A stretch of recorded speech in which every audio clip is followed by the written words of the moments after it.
Good afternoon from Hampden Park, where in just under an hour's time, Aberdeen and Celtic will contest the Tennant Scottish Cup final. There is not a ticket to be had for what promises to be a glittering end to the Scottish football season. And with me is the former Manchester United and Scotland star Gordon McQueen, who's now coach with St Mirren, and I know Gordon is looking forward to the match just as much as today's crowd, and incidentally a television audience of millions worldwide. Gordon, how do you feel about the cup final today?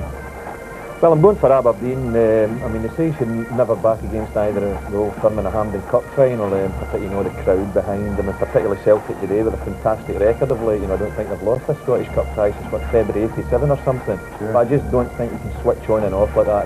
The form's been a bit disappointing of late, and Aberdeen are the form team, so I think it's a logical team to go for today. Okay. It's interesting though, Gordon, because a lot of people are saying Celtic are dangerous when they're made the underdog. Well, it's very rarely they're the underdogs. I think they were underdogs in the last year's cup final when everybody expected Rangers to beat them. I mean, it's crazy when you're coming to Hampden, Celtic, huge support, and they're making them the underdogs. But I think, as I say, with form of late, they've got to be the underdogs today. Aberdeen are the form team, and that's why I'm going for them. Any men on either side you'd pick out briefly who could turn on the cell today? Well, obviously you're looking at Paul McStay in the midfield for Celtic, and you're looking at Bett in the middle of the pack for Aberdeen, and both sets of strikers can cause you problems. I know Dziekanowski and Andy Walker have had the form's been disappointing of late, but Dziekanowski is a class act, and you've got Gilhaus and Nicholas, so to get a good service to them as well. Plenty of class players on the field, Gordon. Okay. Well, right now, managers Alex Smith and Billy McNeill will be announcing their teams, building up the players who are in and consoling those who have to be left out. Both squads arrived at Hampden a short time ago, and Jim Delahunt was at the entrance to gauge the mood of both camps. Billy, 3 words for television before you go in. For television. Billy, running. Billy, any last-minute problems for Celtic as you go in? No, none whatsoever. Obviously it's a nice day, and I think it's a day to be fit in a cup final anyways. We're ready for the final, Jim, and obviously we look forward very, very much to competing in it. The boys are in good form, they're in good fettle, and here's hoping that everything will go well. And briefly, how's Chris Morris? Yeah, Chris is alright. You'll get the team in about an hour's time. Thanks very much, Billy. Best of luck. Alright, Jim. Thank you. Bye.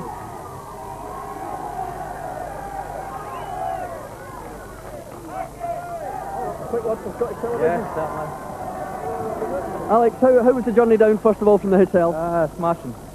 No problems, no traffic. If we hit a mile or two to the ground, it's okay. The players in fine fettle? Yeah, so far anyway, they've showed good signs, so we'll just wait to the game now and see what happens then. And what about yourself, Alex? A lucky ground for you. You're looking forward to it? I'm delighted to be here again, and hopefully we can win it. Best of luck. Thank you. As always on Cup Final Day, there are a host of celebrities here, and among them enjoying his first taste of the Hampden atmosphere is Labour leader Neil Kinnock. And as Jim Delahunt discovered, he's looking forward to the big occasion. Mr. Kinnock, what's a Welsh rugby fan doing at the Scottish Football Cup final? Oh, this is a great occasion, 2 great teams, and I think it'll be a great match. So that was a good reason for coming up today. Besides which, Liverpool are not playing in Wembley today. Any preference as to who might win? As to who might win? Well, it's cup final. Aberdeen are fancied. That doesn't often work in cup finals, but it's anybody's guess, really. There's a certain matching between the 2 teams. I shall be shouting for whichever of the teams has got the most Welsh players. Not the team with the red strips, perhaps? No? Oh, well, I've got to be discriminating about that on some occasions, Well, as the kick-off draws nearer, players from both sides traditionally walk the Hampden turf to get a feel of the atmosphere as it builds up. Our man at the trackside, Rob McLean, has been talking to players from both sides, starting with Paul Elliott. Paul, it's a lovely day. Looking forward to the big game. Yeah, obviously I hope it's going to be a great game for Scottish football. I think probably we've got 2 of the best entertaining sides in Scotland at the moment, Celtic and Aberdeen, and I hope obviously the game will live up to all its expectations. I gather Chris Morris is out. That's obviously a blow. Yeah, naturally. I mean, Chris has seemed to be our lucky omen for the last couple of years. He's a very talented player, and I'm sure we're going to miss him. But at the same time, the way we've got the team formation today, with the greatest respect to Chris, I hope it will prove just as a good addition. Celtic coming off the ropes? I hope so. Oh, it's a good game. Thanks, Paul. Thank you very much. Gilhaus, Aberdeen strong favourites today. Does that suit you? Well, it doesn't really matter whether you're underdogs or favourites. It's just a 50% chance for both of the teams, and if you are being booked like favourites like us, then I think you just have to play like favourites and show the crowd and show yourself that you're the best team. The cup's been good for you personally. it's been good so far, but if you don't win it, then it's just nothing use, no use at all. And you'll be happy to know that the highlights are being shown in Holland. Well, yes, of course, but I've been picked for the 27. I'm just concentrating on the cup final, and Monday we start a 10-day session, and well, then we start from there. Let's hope it's a good game. Thanks, Hans. Okay, thank you. All right, we'll take a short break here, but coming next on this cup final special, a detailed look at how Aberdeen and Celtic made it to Hampden.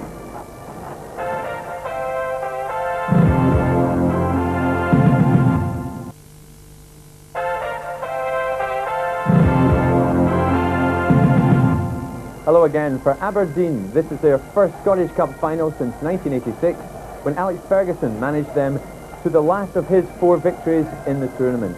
Although they had to survive a couple of scares in the early rounds, latterly their cup form has been mighty impressive. Back in January, Aberdeen came south to meet Partick Thistle in the 3rd round of the Cup. Conditions at Firhill were heavy, to say the least, after a series of downpours. But the two sides served up an 8-goal thriller. The Dons came out on top all right, but the Jags gave them an early fright.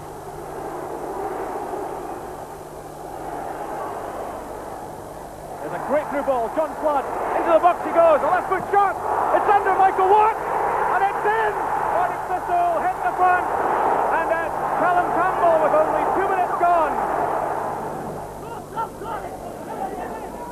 Robert Connor to his captain Alec McLeish. Here is McLeish.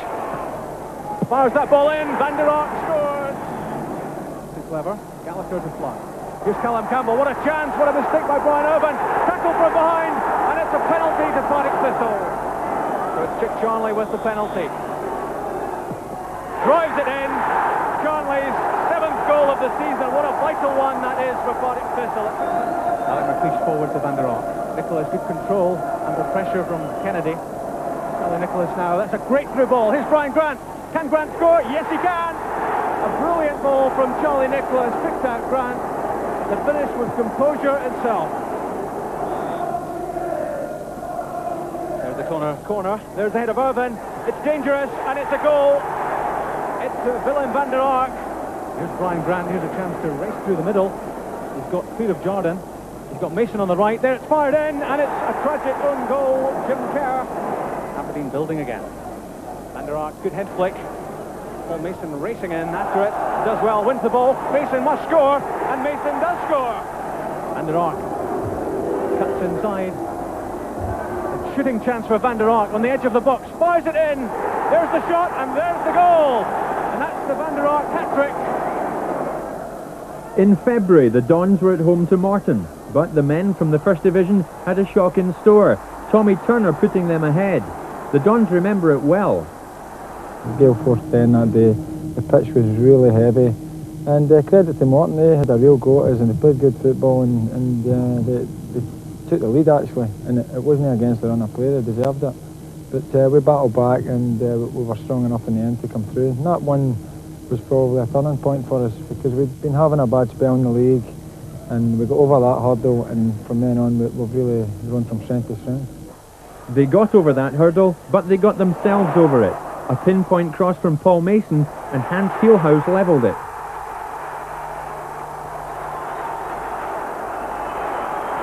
Gilhaus had a hand in the Dons' winner. In the end, it was Charlie Nicholas who drove it home. By no means, though, a convincing victory, but the Dons were through. His reaction was to be one of the moments of the Cup this season. Next up, high-flying Hearts. We decided to play it down quite well that week, and the front three at Hearts, who deserved credit right up until that game, were firing all cylinders. But me and Hans have formed a good partnership. We're happy with each other's form, and we felt we could cause the Scotland player at the back a lot of problems, and I think on the day we did. There's the right foot shot from Jim Bett. Goal for Aberdeen. The Robertson corner. There's Craig Levine. There's Crab. What a chance in front of goal. And John Coyne equalises for Hearts. This is good position for Aberdeen. Stuart McKimmie chips it up. There's the head of Nicholas. There's Gilhaus. Gilhaus scores! And Aberdeen have the lead again. Hans Gilhaus. There's Jim Bett's corner for Aberdeen. Knocked down by Brian Irvine. There's Gilhaus back to Irvine. Irvine shot. And Irvine's goal. 3-1. Gilhaus past Walter Kidd, touches it to Nicholas. What a chance for Charlie Nicholas. He doesn't miss those ones. And it's 4-1 Aberdeen. Gilhaus and Nicholas link again with great effect. Well, it's been 5 or 6 months now, and it's been like we've played for years. It started off great. Straight away from the first game, we had a partnership. It stopped because of an injury. But after that, it just kept on going, and it's still going very well. It appears to go well. I mean, you blend so well together. Yeah. Each of you seems to know what the other is doing. Yes, it's just we have a sort of blinding understanding. We know it. I know what he's doing, and he knows what I'm doing. But of course, we mustn't forget the rest of the team, because they're important in our partnership, especially like Paul Mason, who's on the right side of the attack. He's just as important. So it's just not just the two of us, it's the whole team. It was Dundee United next, Tynecastle in March, the Dons in top gear. Up toward McLeish. McInally steps in, there's Gilhaus. Nicholas has found space, it is dangerous now. Aberdeen in possession. And call by Irvine. Aberdeen are ahead. Comes all the way across to Jim Bett. Across the far post, up goes Irvine. It's an own goal by Patalainen.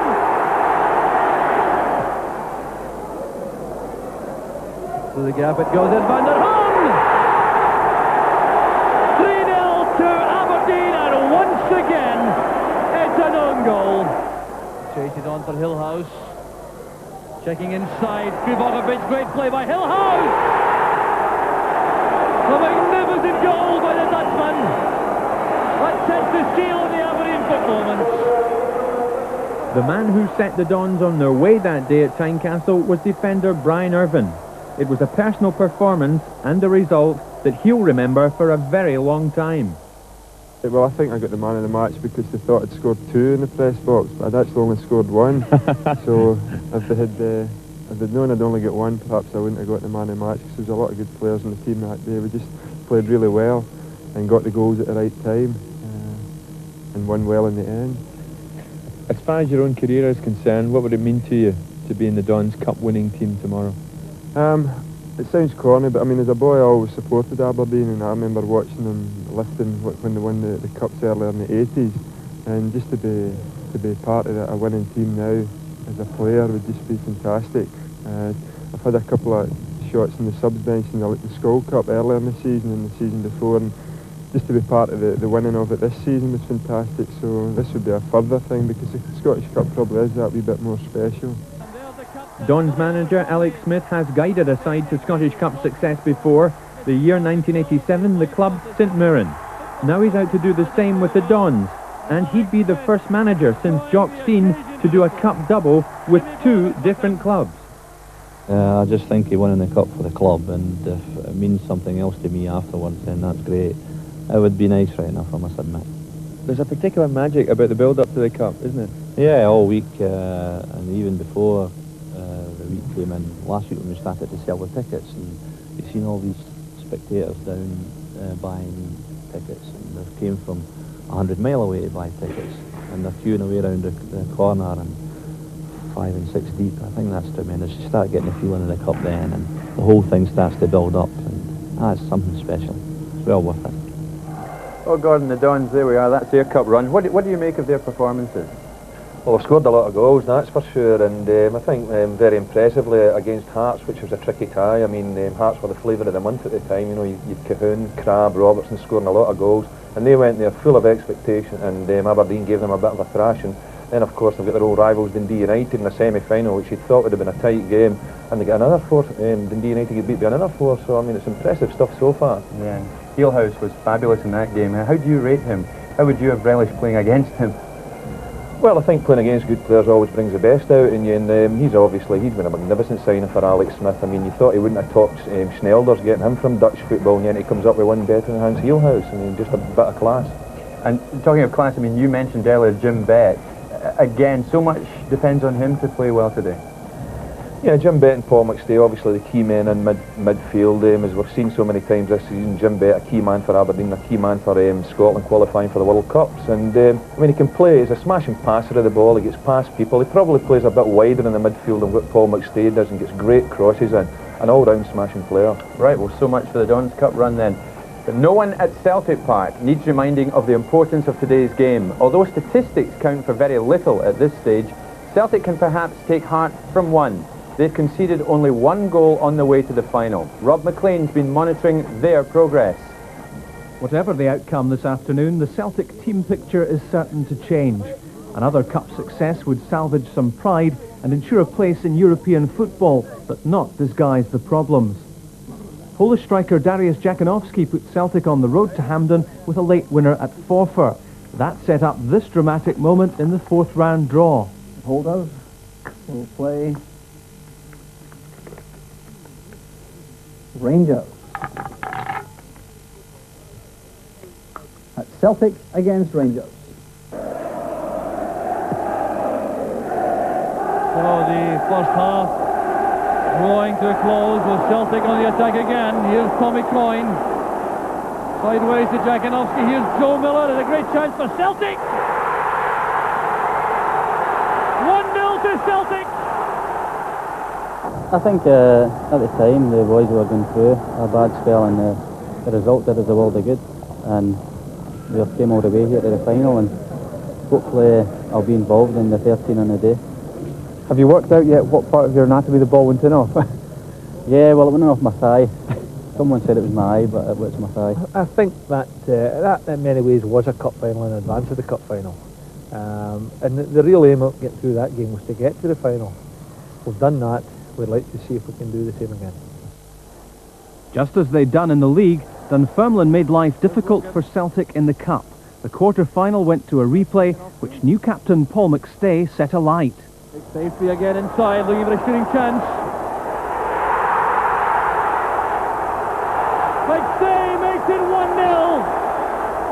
And it's a classic strike from the Celtic skipper. There's McStay once again. Finding Miller. Now Grant. Through the middle goes Coyne. He's onside. And Tommy Coyne makes it 2-0 to Celtic. Miller now testing the pace of irons going inside. Now going past Rugby. It's good play by Miller. Just show Miller again. A start for Celtic. And Joe Miller surely now seals the tie for Celtic. Hampden will be covered with green and white as usual, I'd imagine, and the third backing I'm sure we can go on to give one of the performances that we've already given the cup this year. Hopefully one against Rangers. That was a really good team performance, and if we can do that on Saturday we'll win the cup. Another battle with Jim Bett to look forward to? Yeah, Jim's had a great season. He's been my player of the year. He's been tremendous all year, and it will be an interesting tussle again, and hopefully I come out on top now, but I'm looking forward to the game. First Division Clydebank, playing in their first Scottish Cup semi-final, stood between Celtic and the return trip to Hampden. Dziekanowski. Well, there's a shooting opportunity. Down goes Galloway. Good save, but he won't be able to stop that rebound. It's Andy Walker. 10 minutes gone and Celtic are ahead. Dixon's drove for Clydebank into the last 5 minutes of the Scottish Cup semi-final. And could this be a second for Celtic? It is! And it's Andy Walker. His second, Celtic's second, and that surely puts Celtic in the Scottish Cup final. A couple of goals in a semi-final. I enjoyed that. I was brought into the side then and managed to get a couple of goals. So obviously a goal or two on Saturday would be great for me. Do you hope that was a memo to Billy McNeill saying I'm the man for Hampden? Yeah, sure. Well, I hope I'm in the starting 11, and we'll just take it from there. Celtic are Scottish Cup specialists. They're going for a record 3 in a row, but on current form the odds are stacked against them. I don't think anybody could dispute the fact that our league form as compared with Aberdeen's is sufficient to make them favourites. And again, that's not a situation that unduly worries us or upsets us. I think if you look at the season, we have never really any time been able to produce a consistent string of results. But what we have been able to do with regard to the Cup is produce the performances that got us into the next round. And at the end of the day, I think Cup competitions are about that. They're about winning one game at a time. We're now in the final. It was a target we set ourselves. and I think it's a target most teams would be looking forward to. It gives us the opportunity of winning the second most prestigious trophy. In many, many ways, I think it gives us a chance to salvage some excitement and some success from a disappointing season. But it is a cup final. We're all looking forward to it. As I mentioned, being underdogs is not something that upsets us. We'd like nothing better than maybe to prove one or two people wrong. Well, Gordon, as Billy says here, consistency has been Celtic's problem this season.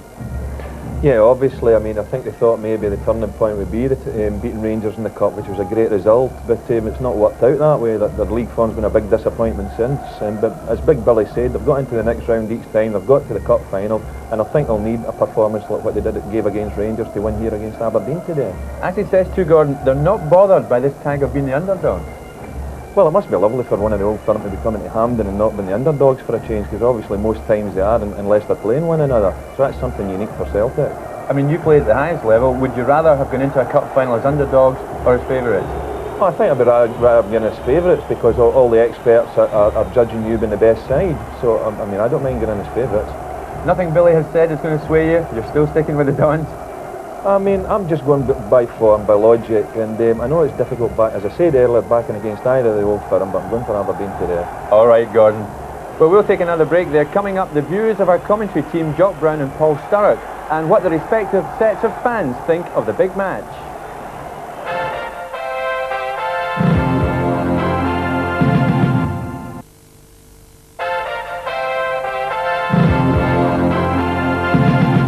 Hello again. Our commentary team this afternoon is Jock Brown and the Dundee United coach Paul Sturrock, a man who's no stranger to the Hampden finals. So let's join them to get their first impressions of the big occasion. Terrific atmosphere down in trackside. Paul, you've played in 4 losing final teams, sorry to remind you of that. What do you feel about the conditions this afternoon? Well, I've had a look at the pitch. You know, we've been here, as you say, 4 times before, and it's far better than expected. You know, I think they've had a couple of days' rain. It softened the ground, and playing with tango balls, I was a wee bit worried it might be a bit too fiery for them, but I think the tangles will be okay today. Now, we've just had news of the 2 teams. The Aberdeen team we've had confirmed as absolutely as expected with Graham Watson and Ian Jess, and that means that Willie Miller is not playing. Does that surprise you? No, I could have bet my mortgage on them playing the same team as the semi-final. You know, the boy Irvine's come in and done a fantastic job this season, and I see no need to change a winning team. And of course Celtic, a few surprises there perhaps, with Wdowczyk wearing 2, Rogan is going to wear 3, there's no place for Mike Galloway or Tommy Coyne, and it looks as though it might be a 4-3-3 with Billy Stark playing in midfield. Yes, I think the boy Stark's come back and did a very good job in the last 2 or 3 games. I think Joe Miller will play wide right, and it'll be interesting to see who plays right back with 2 left-footed full-backs on the park. It's interesting too that Celtic seem willing to go with an attacking formation with 3 up. Is that a surprise to you? No, I think if I was thinking man, I would have thought to try and stop Aberdeen from starting the game and make them kick it long, leaving 3 up the park and trying to frustrate the Aberdeen's back 4. Now, from the Aberdeen point of view, how do you expect them to start the game? I think they'll be very methodical. They'll take their time, they'll try and settle, they'll try and pass the ball about, they'll try and get it into midfield to Bett and Mason. But also they've got the danger of the pace up front with Gilhaus, and then on the day like today, the boy Elliott has been out for quite a long time now. They might try and play long balls over the top. Well, we'll look forward to what happens later on. Not long to go now, the kick-off. Jock and Paul then about to make their way to the commentary position. And as the crowd builds up here at Hampden, what of the fans themselves? Certainly in Aberdeen, there's a distinct air of confidence. Few Dons fans haven't toasted their club's good fortunes in Jimmy Wilson's pub in the Granite City. A former Dons player himself, Wilson's is more of a shrine to football than a watering hole.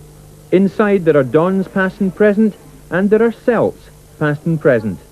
But what has been the fans' view of the final this week?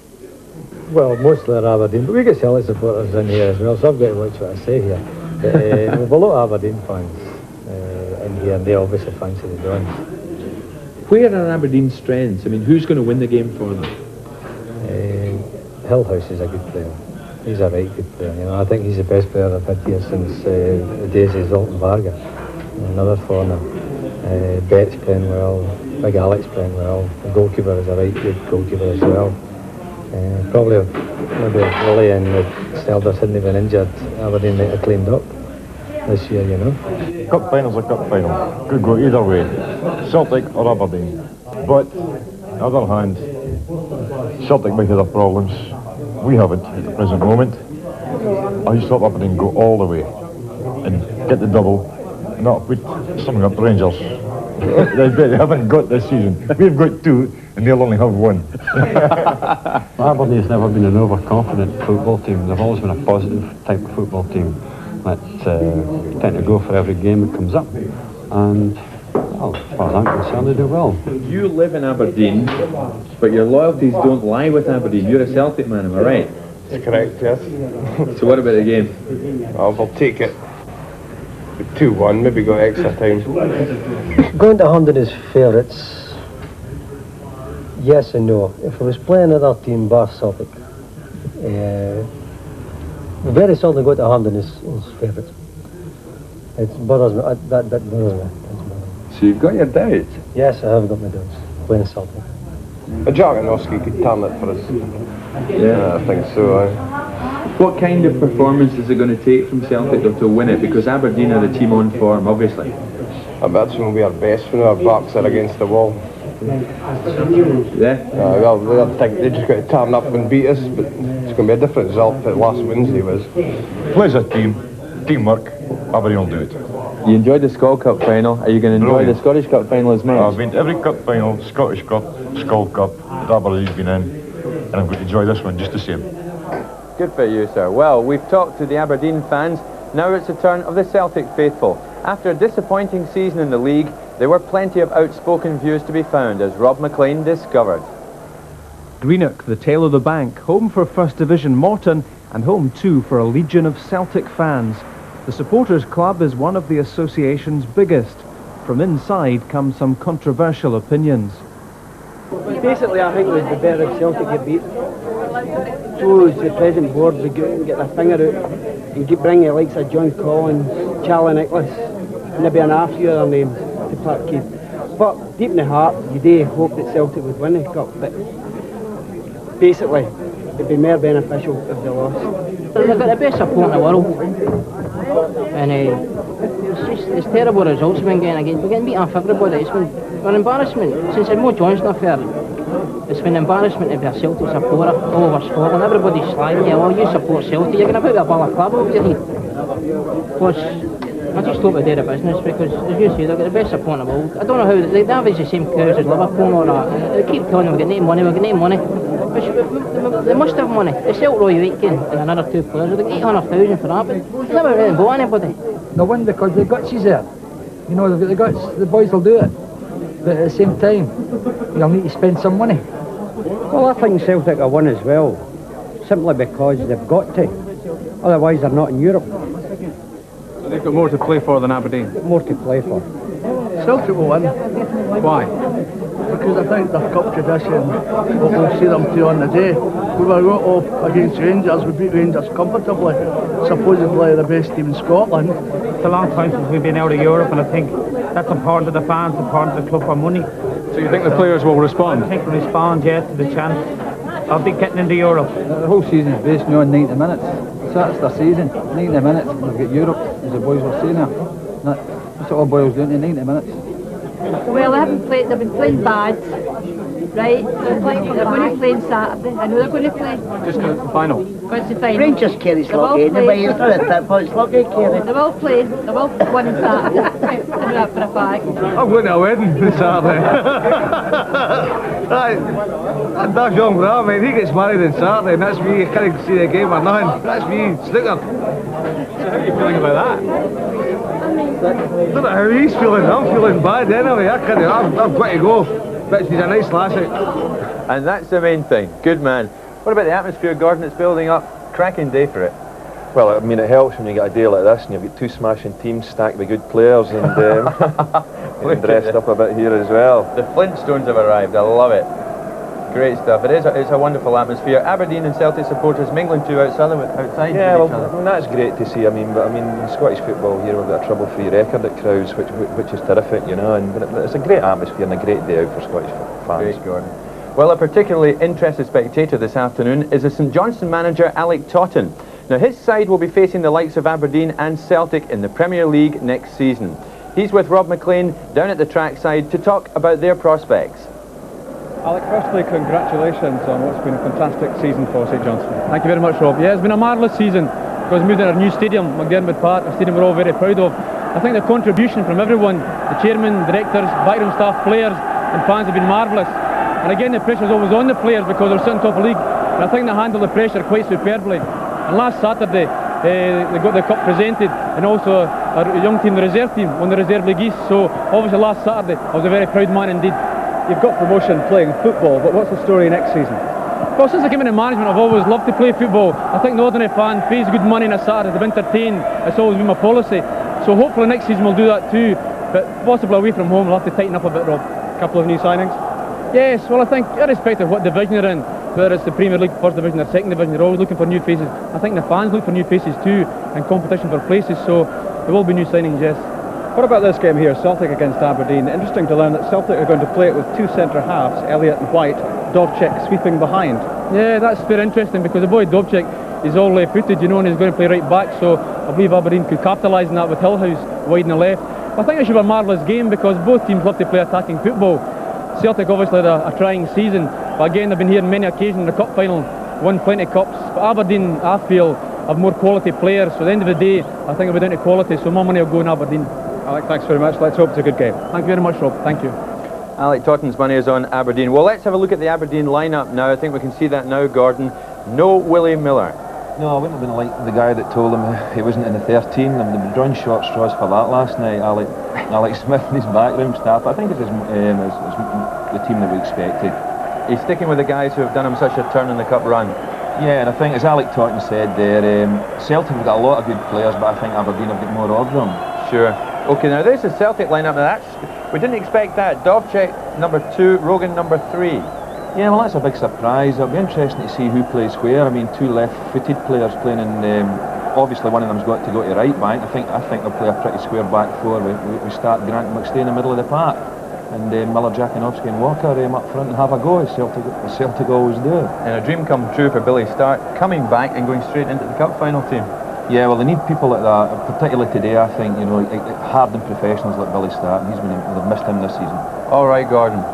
Well now, a funny thing happened to me on the way to the final. I was whisked by helicopter to Mull. But if that came as a surprise to me, it was nothing compared to the shock in store for two of the Islanders. It's coming up now.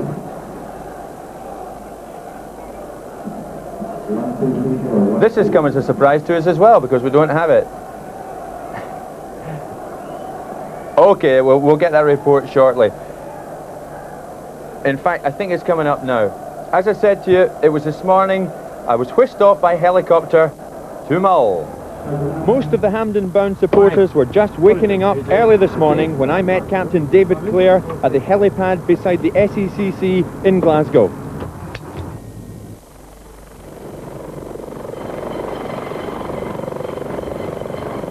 It was a half-hour helicopter journey for us to Bannesson in the west of Mull to meet the regulars at the Argyle Arms Hotel.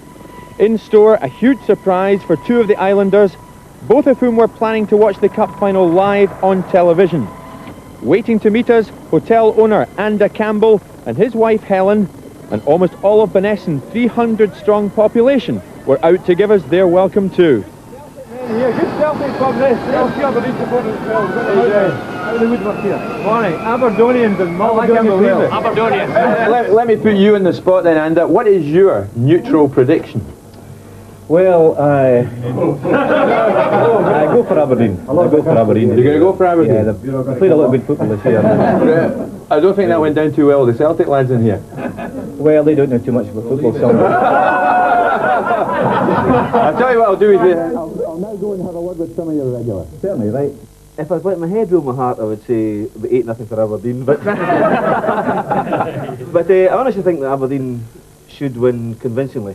Jack, how do you think? Because obviously you're a Celtic man. There's a lot of pressure on Celtic, isn't there? Yeah, I think there is, but Celtic are at the best when their backs are against the wall. So I think I think they must do it today. They must and they will. So. Somebody in here told me a minute ago that your wife's called Offsky, and you're known here as Dziekanowski. Is that right?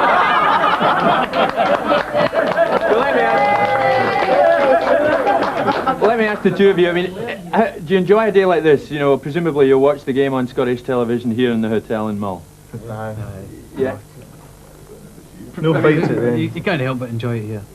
Oh, you'd like to be at Hampden, presumably? Oh, I'd love to be at Hampden, yeah, but this is better than, well, it's as good as being at Hampden, I suppose. You drink here. You too, Kenny, you'd love to be at Hampden, I Yeah, presume? well, I'd love to be at Hampden. It'd be smashing to see it. It's a long time since I've seen Aberdeen playing. Well, I tell you what, for you, Kenny, and for you, Jack, we've got 2 tickets for the best seats in the house here at Hampden today, and you're coming with us now on that helicopter outside back to Glasgow to see the game.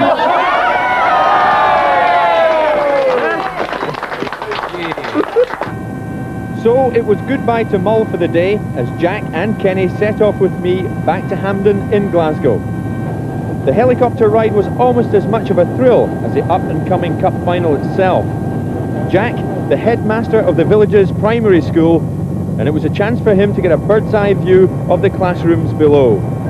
And for Kenny, the ferryman from Mull to Iona, a look down on the waters that he knows only too well. Then 30 minutes later, the two of them flew over Hampden Park, a scene they thought they'd only see on Scottish television today. Oh, Gordon, wasn't that lovely? That's terrific. That's what the cup's all about, things like that. But I was interested to hear he said he laid on free beer at that pub for the rest of the day, so I don't think it's much of a game here today anyway. So I hope you're enjoying it down there in Mull. Well done to you. Thanks for having me. Okay, well, kick-off time is creeping ever closer, so let's have a look at 1 or 2 players who could have a significant bearing on the destination of the Cup, starting with Aberdeen midfield man Jim Bett. Now, Gordon, we've spoken so much about this guy, but he's 30 years old, hugely experienced and a major asset today, I would have thought. Yeah, he's done a terrific job for Aberdeen, Jim Bett, as we said earlier, done a smashing job for Scotland as well, and I think probably him and Paul McStay and possibly Trevor Stevens, the 3 most influential players in Scottish football today. Picks things up off his back 4, terrific passing, like this little pass here, great goal, great crosser of the ball, and he's not a bad tackler either. Sure. Certainly to do well for the Dons today, Gordon, and looks as if he's Italy bound with the Scotland squad. I don't think there's any mistake about that. I think he's going to be one of our key players over there because he's got the ability to make a big impression in the World Cup finals in Italy.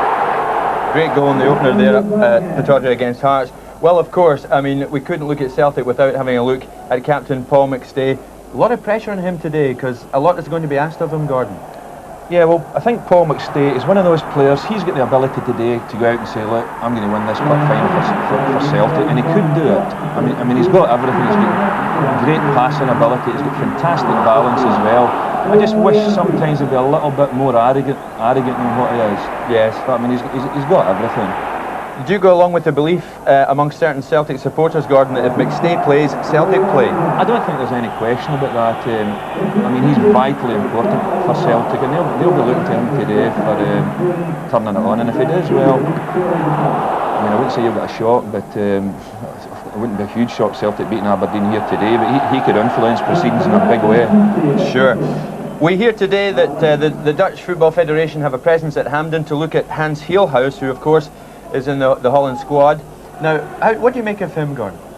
Well, he's done sensationally well since he came to Aberdeen, and of course he's a huge hit with the Aberdeen fans. I mean, you look at goals like this playing against Enthralling here, the overhead kick, and I think he's probably been the best signing that any manager in Scotland's made this season. As I said, I thought it would be difficult to top Theo Snelders, but this boy's done it, and he looks a snip at the money just now.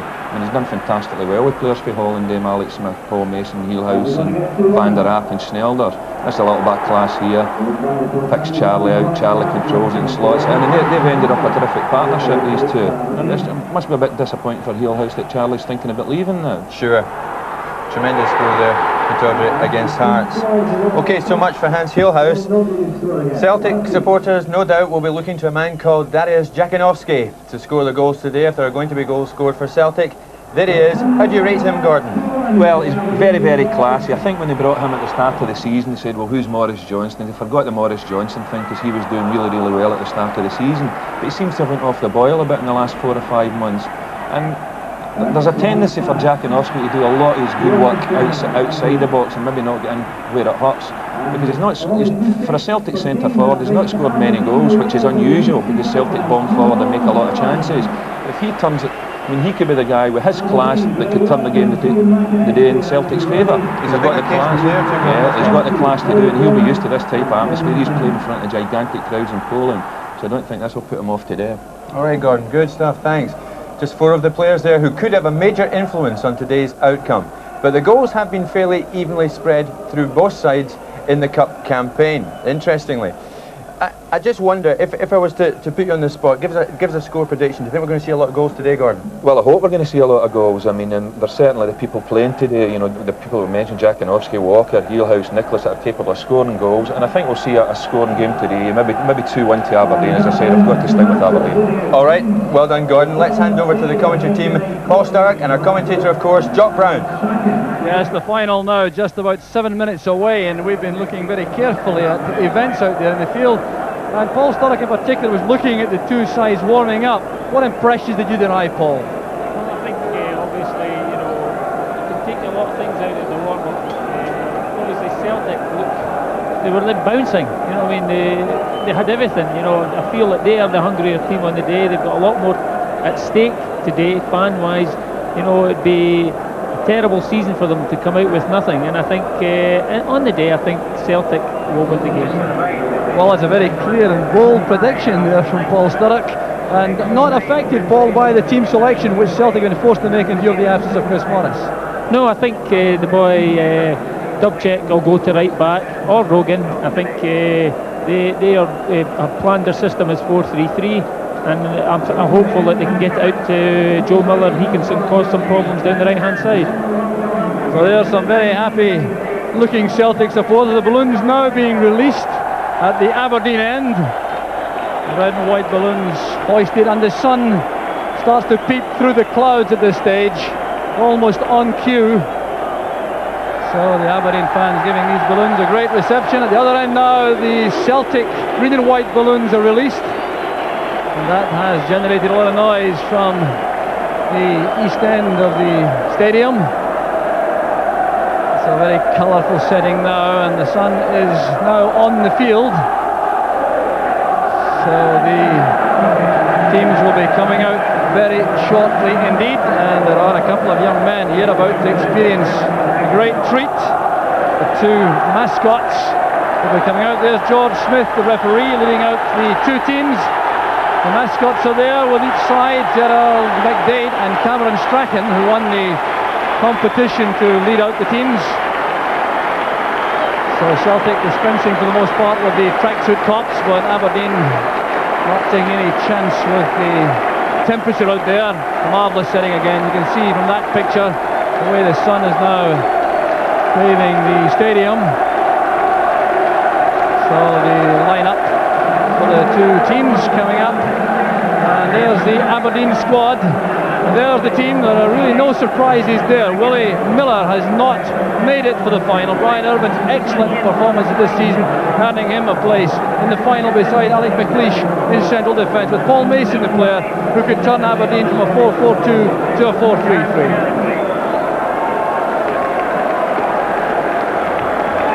Alex Smith, the Aberdeen manager. And there's the Celtic lineup. No Chris Morris, that's involved something of a shake-up. There's no Mike Galloway either. He hasn't made the starting lineup, with Anton Rogan coming in wearing number 3. And what a return it is for Billy Stark. Out for so long, for much of the year. He's played only twice in the first team, and here he is playing in his 5th Scottish Cup final.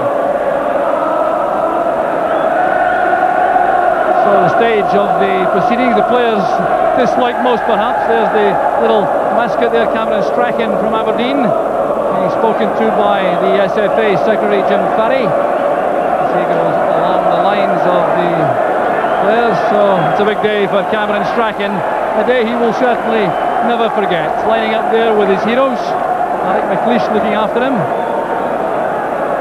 And the presentation going through now to the referee and the linesman. Jim Carlin and Kenny Rice are the linesmen. So there's the Celtic mascot, Gerald McDade, waiting for his big moment. In terms of Crofton Road in Glasgow, strangely enough, right beside Ibrox. But his favourite team beside him there, Paul McStay, skippering the Celtic side in a cup final for the first time, although it is his 5th final.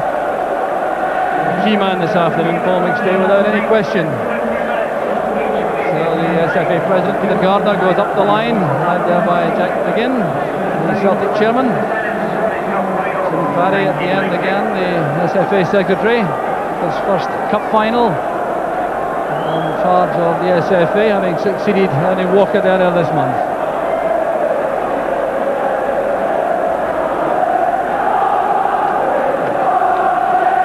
So what thoughts are in the mind now of Billy Stark? He's won 2 medals for Aberdeen and 2 for Celtic. An outstanding career, very much a Scottish Cup expert. The players now have the chance to break. The mascots being allowed to stay on the field with the players. McNeil offering an extra ball as he leaves. Tense moments for the Celtic manager. Crucial match for Celtic in particular. Charlie Nicholas playing in his first Scottish Cup final after an illustrious career. It may well be his last match for Aberdeen. He'll be determined to make a big impact. And so too will Hans Gilhaus, who won a European Cup winners medal for PSV Eindhoven 2 years ago against Benfica. It's his first Scottish Cup final, and he is in the Dutch World Cup squad at the moment. Paul Elliott has not had much first-team football in the last month. A key man in the heart of that Celtic defence, and he certainly has become a firm favourite with the Celtic supporters. And a big match indeed for Paul McStay, a very experienced player despite being only 25 years old. You can see that with the Scotland caps, and he will be an essential player in the Celtic midfield. There's the referee, George Smith, handling his 3rd Scottish Cup final before going off to the World Cup finals. His 2 linesmen are Jim Carlin there on the left from Lithgow and Kenny Rice from Bearsden on the right. The 2 mascots involved here in the toss-up. So the mascots appear to be calling, and there is a stiff breeze blowing down the field, so this could have some impact. There's Alec McLeish and Paul McStay with that firm handshake. International colleagues, of course. The mascots now being led away. There goes young Cameron Strachan, back to his vantage point for the match. Little Gerald McDade beside him also leaving the scene. So just seconds away from the cup final. It's the 6th cup final between Celtic and Aberdeen. There were 3 early wins for Celtic, and Aberdeen have won the last 2. So Aberdeen anxious to make it 3 apiece, and this the 6th match since 1937 between these 2 clubs in the final. So a tremendous atmosphere as referee George Smith checks that all the formalities have been completed adequately. Checking with his linesman, checking that all the extra practice balls have been removed. And we're all set for the start of what should be an outstanding cup final.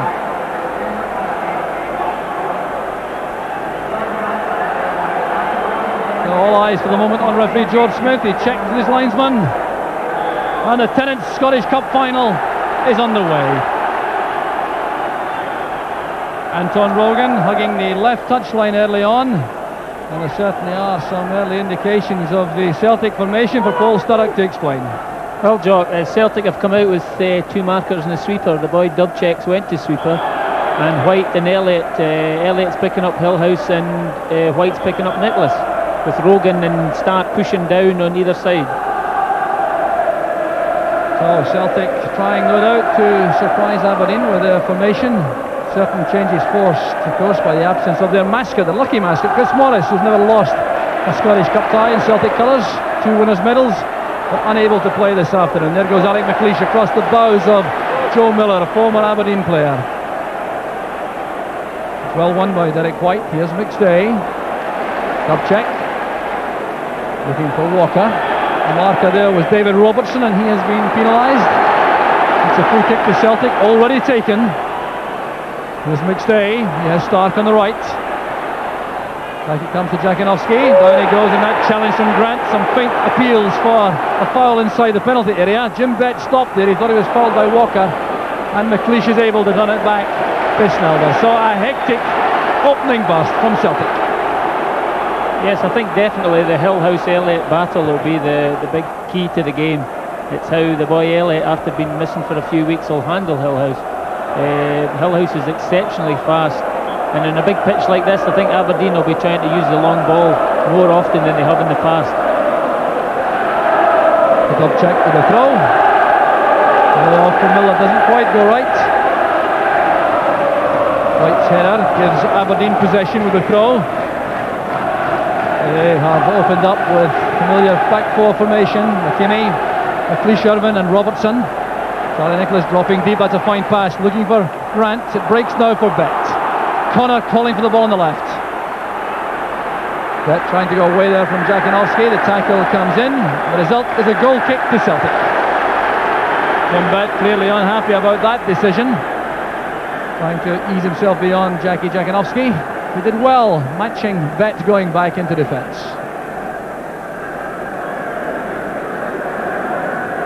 It's interesting to see how Celtic have started off as well. You know, Miller and Walker are playing further up, and I think they're trying to play Dziekanowski just off the front to pose Aberdeen the problem, whether they go down and pick him up or whether they stay as a solid four. That's a fine header there by Irvine. Paul Elliott clears, going in very strongly there against Gilhaus, trying to impose his presence in the heart of that defence. Connor looking for Nicholas. A rare error there by Nicholas in control. There's Grant, well tackled by Brian Grant, his namesake. Here's Nicholas. He has Gilhaus free in the left.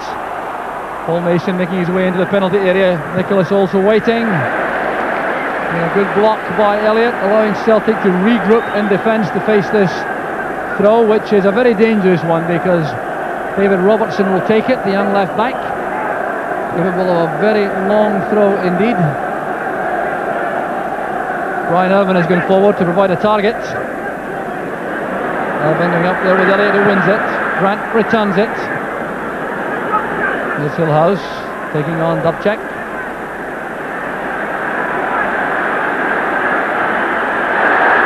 Very hefty tackle there by Paul McStay. The referee's given a free kick to Aberdeen. Well, Paul McStay certainly wasn't prepared to hang about here. Wdowczyk was screening the situation there until McStay crunched in. He certainly could have played the ball nevertheless, although the referee adjudged that to be a free kick. Connor driving it in. It's just missed by Mason. Very good free kick indeed from Robert Connor. Almost caught the Celtic defence napping. Mason just missed with the header. Here's Derek Whyte. Joe Miller going deep. Walker's layoff, ball straight to McKimmie. Rogan well beaten by Grant, who's made one or two good challenges early on in the middle of the field for Aberdeen. Kept in play by Whyte. Miller playing it across there for Walker. Robertson was very quick going across to make the challenge. Another young player who scarcely could have believed he'd make the cup final, having been seriously injured on Boxing Day. He's been back in time for the semi-final and the following matches for Aberdeen in the league. Here's Joe Miller, the scorer of the winner in the cup final a year ago. He was fouled there by Robertson. A free kick to Celtic. Played in early by Miller. Rogan going up and beaten by McKimmie. Very important challenge that by Stuart McKimmie. Mason's pass goes astray, but Dziekanowski couldn't control it. Peter Grant did. Back again with Peter Grant. Stabbed away by Mason. Gilhaus wins that. Stark and McStay in a misunderstanding. Mason takes over from Bett. Here's Jim Bett once again attacking Derek Whyte. Fine ball across. Connor's in trouble. There's Nicholas. Cleared off the line by Elliott.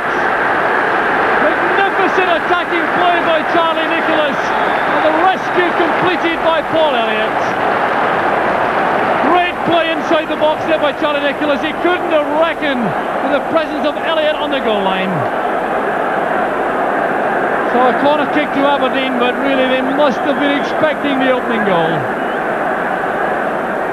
Corner taken by Connor, swept away by Walker. With Dziekanowski with McKimmie. Dziekanowski waiting now for support, holding the play up. Lots of runners coming from the middle of the field. Here's Joe Miller. Now Dziekanowski. Joe Miller. Back it comes to Grant. Well, he keeps it down very well indeed, Peter Grant, but he's wide of the target. But what a let-off that was for Celtic. Great piece of play inside the penalty area, set up, of course, initially by Jim Bett.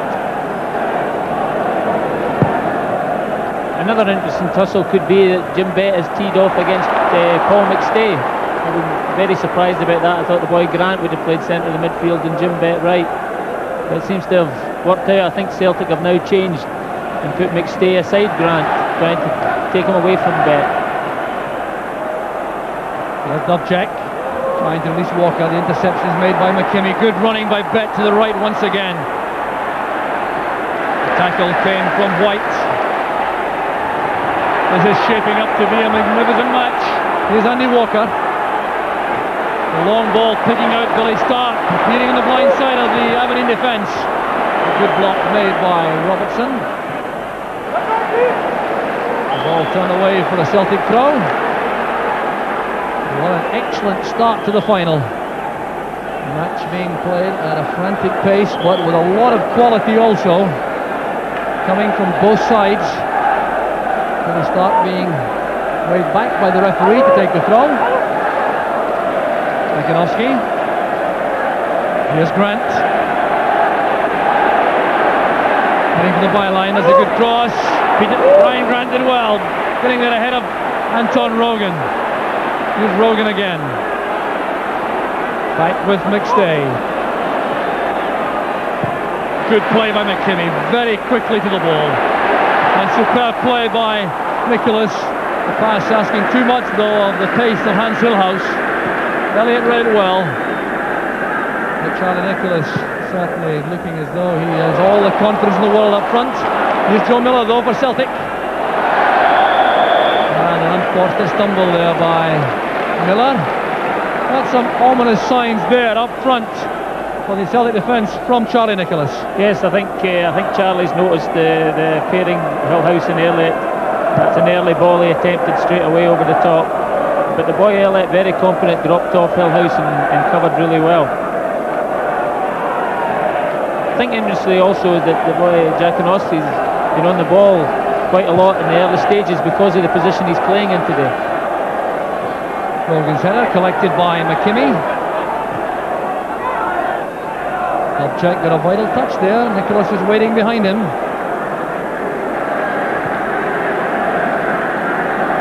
Wdowczyk looks up, but I reckon he may well use Pat Bonner again. Nothing on in the middle of the field as the Celtic midfield pushes forward to the halfway line.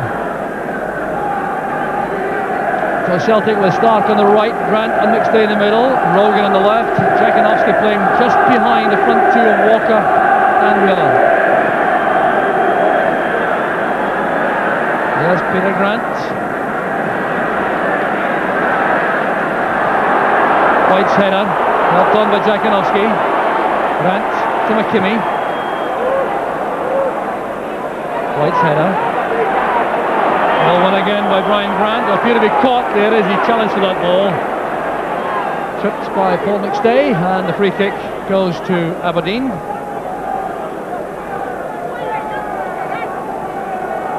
Nicholas waits the edge of the box. Looks as though Nicholas is quite happy about being marked by Wdowczyk. Certainly not renowned to be too tough a tackler. Up goes Gilhaus. Nudged away there by Wdowczyk. The referee's given a free kick against the Dutch striker. But really this is well worth looking at again. There it goes, turned behind by Wdowczyk, but a long free kick pumped in there by Brian Irvine. Gilhaus going up in determined fashion. I really didn't see anything at all wrong with that challenge. Bonner appeared to be taken by surprise. Yes, definitely different class striking from Gilhaus there. He came in from the blind side on Bonner. Maybe just made contact before he headed the ball. Gilhaus with a long pass wide. There goes McKimmie. Mason using his pace to come across, followed by Wdowczyk. Good play by Mason, deceptively quick. Deep cross this time. Bonner is unchallenged. A good catch by the Celtic keeper.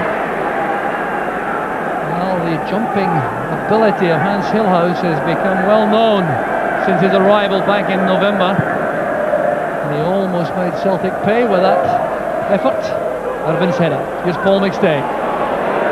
Dziekanowski in that role just behind the front two. Here's Joe Miller. Dziekanowski again, the target for the pass. Coming away from Irvine and from Brian Grant. Great play by Dziekanowski. Full of confidence. Delightful touch in the ball here. Look at the way he eased himself away from that challenge from Brian Irvine. Then from Brian Grant. The shot when he was slightly off balance. I think Aberdeen are definitely going to have to think about combating Dziekanowski off the front. He's causing so many problems of getting the ball into feet, and he's relishing not having a tough marker playing against him. Referee George Smith gives Celtic a free kick. Elliott going over the shoulder of Hans Gilhaus, and referee George Smith forming the view correctly, I think, that Gilhaus made a back for the centre half and didn't attempt to play the ball. There's Andy Walker. Just away there from Joe Miller and touched wide by Irvine. That could so easily have been an own goal. Fine attack this from Celtic. Joe Miller challenged there by Irvine, who just did enough to get the ball across the face of the goal and away for a corner kick. So Joe Miller will take the corner. Well, Elliott has gone forward, still looking for his first goal for Celtic. Headed out by Irvine, straight to McStay. Well, he'll be very disappointed with that effort. Tried hard to get over the ball and keep that volley down, but couldn't make it. Just a little bit of a snatch at that, and no danger for the Snelders.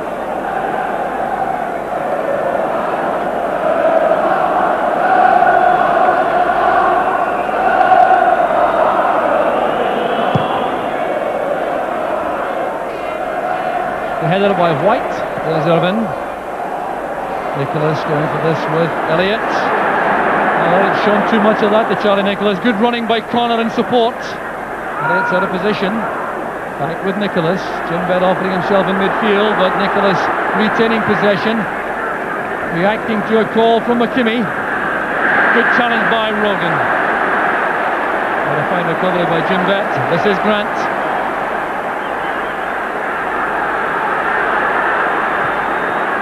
Inside, cut up by Peter Grant. Charlie Nicholas and Peter Grant having a nasty exchange off the ball there.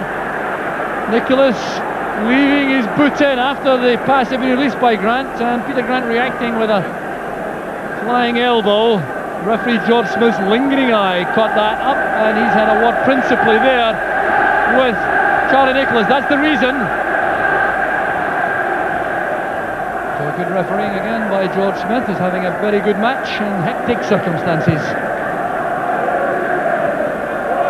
Here's McKimmie. Whyte's header. Away there from Joe Miller. So to Aberdeen. So 15 minutes gone. The nerves perhaps settled a bit now. Paul, you've been in this position many times. Yes, I think it's incredible amount of goal-mouth incidents has been created in the first 15 minutes of the game. Both sides have settled really well. There's Nicholas again away from Peter Grant. Nicholas is on the ground as Connor goes forward. Any advantage goes to Aberdeen. Nicholas taking time still to recover as Joe Miller comes back to help in defence, winning the ball from Brian Grant. Nicholas is back on his feet. They're to take a knock from Paul Elliott. David Robertson resisting a temptation to attempt the pass back. There's McLeish and McKimmie. Brian Irvine told McKimmie where to play that. Nothing on, safely inside. Robertson looking for Nicholas with the long ball. Wdowczyk is the marker. A new role for Derek Wdowczyk in the Celtic defence. Central marker on Charlie Nicholas.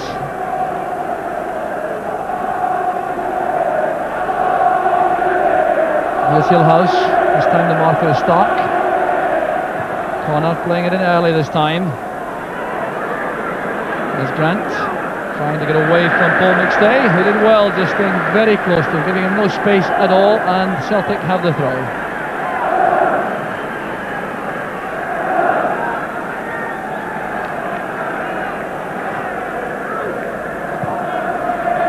Played high there by Irivine.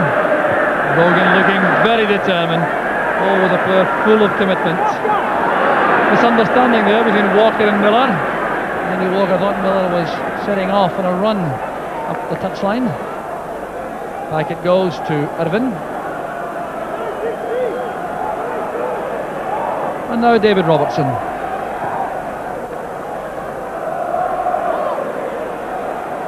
McStay playing it into space for Rogan. Rogan's job is to get forward on the left side of the midfield for Celtic and to look after Paul Mason when Aberdeen have possession. There, Dziekanowski looking for Stark. So menacing with those runs off the flank, Billy Stark.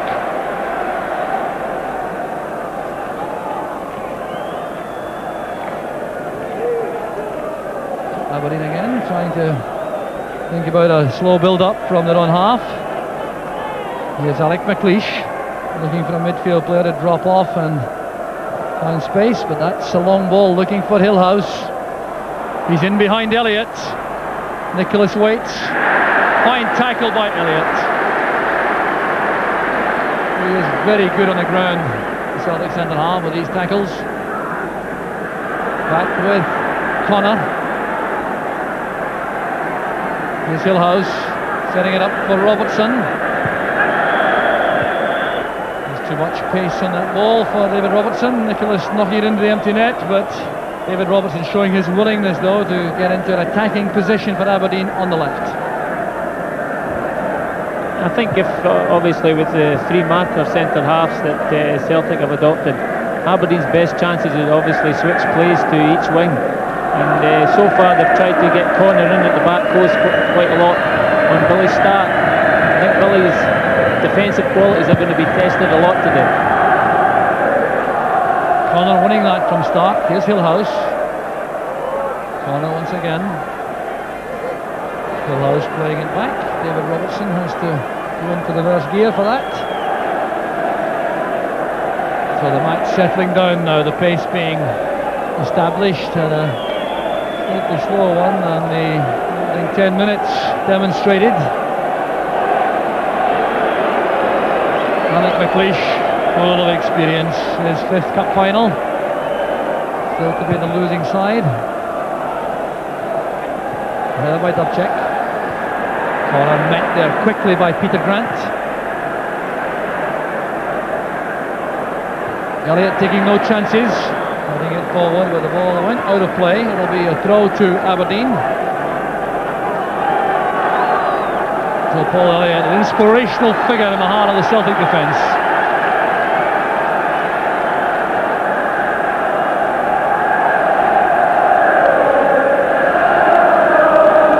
The same applies to McLeish for Aberdeen. That's for Mason, spinning it well from Rogan. Well, the free kick has been given to Aberdeen. Bit of holding by Anton Rogan.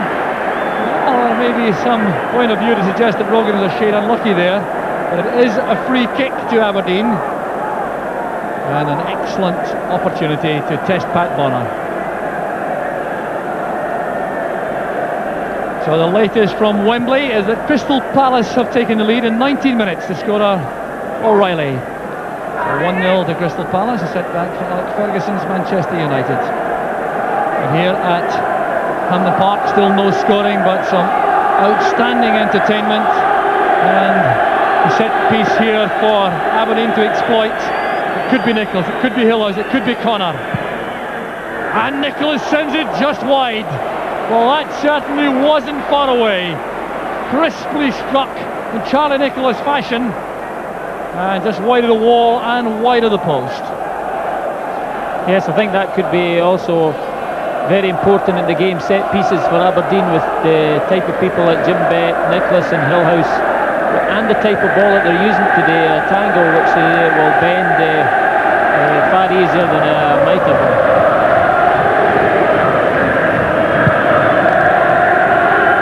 Just listen to the noise at Hampden.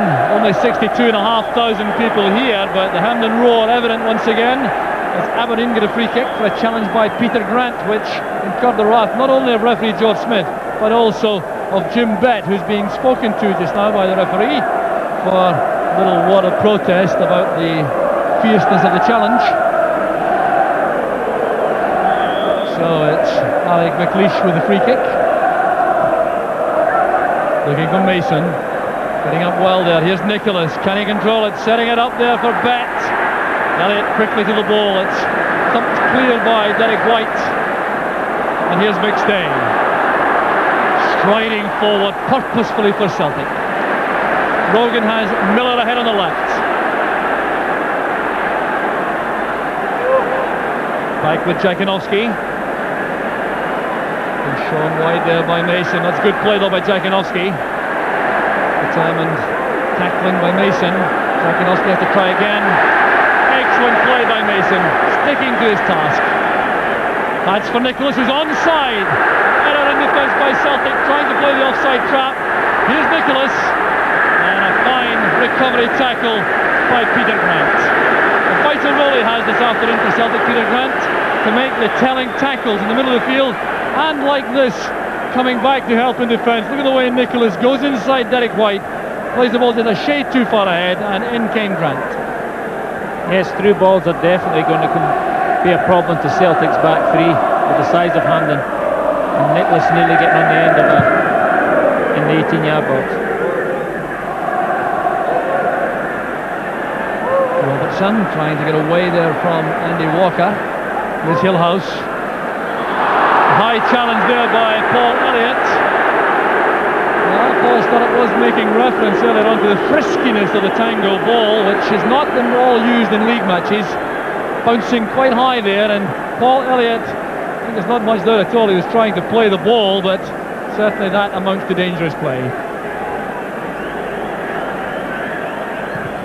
They've been playing it forward. There's McKimmie beaten well by Rogan.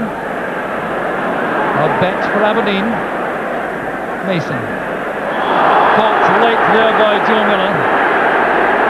Well, Miller thinks that Mason made it rather a lot of that. Well, there seems to be no doubt it was a foul, all right. Yes, Miller sliding in late, catching Paul Mason. Referee George Smith having a word with both these players, Paul Mason and Joe Miller. And I wonder if the referee also thinks that Mason made rather more of that than was justified.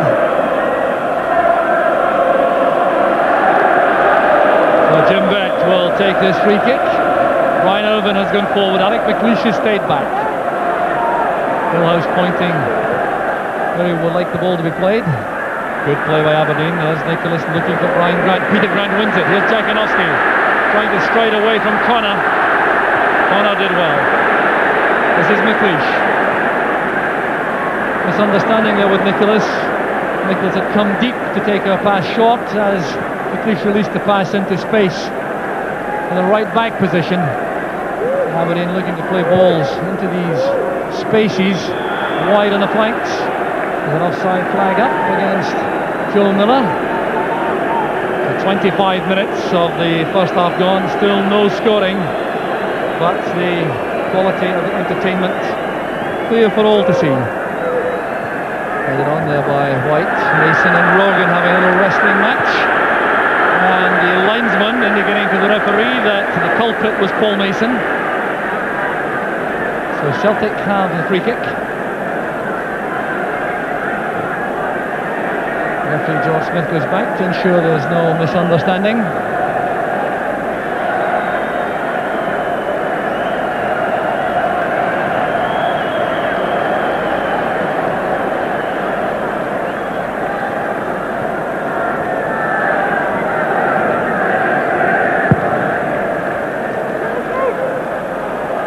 Long ball for Stark to chase, and Billy Stark is penalised. Billy Stark appeared there not to be looking at the ball, but just to be inconveniencing David Robertson. An indirect free kick is given, perhaps ungentlemanly conduct. There's Brian Irvine, trying to find Paul Mason on the right touchline.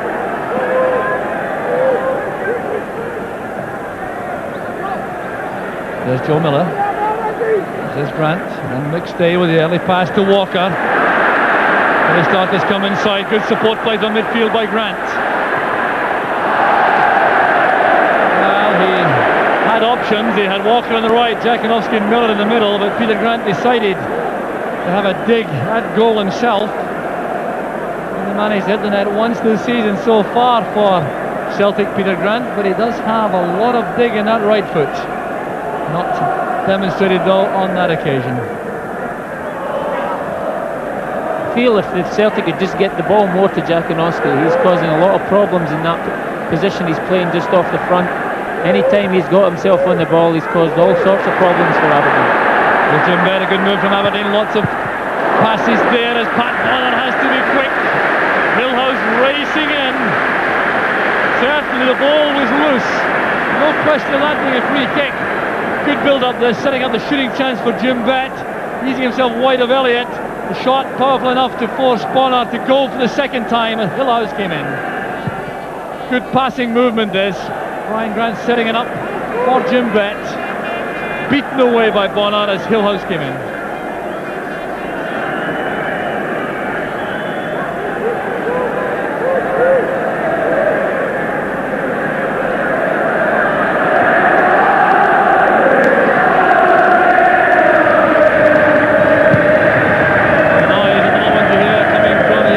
Supporters to our left, behind few Snelders.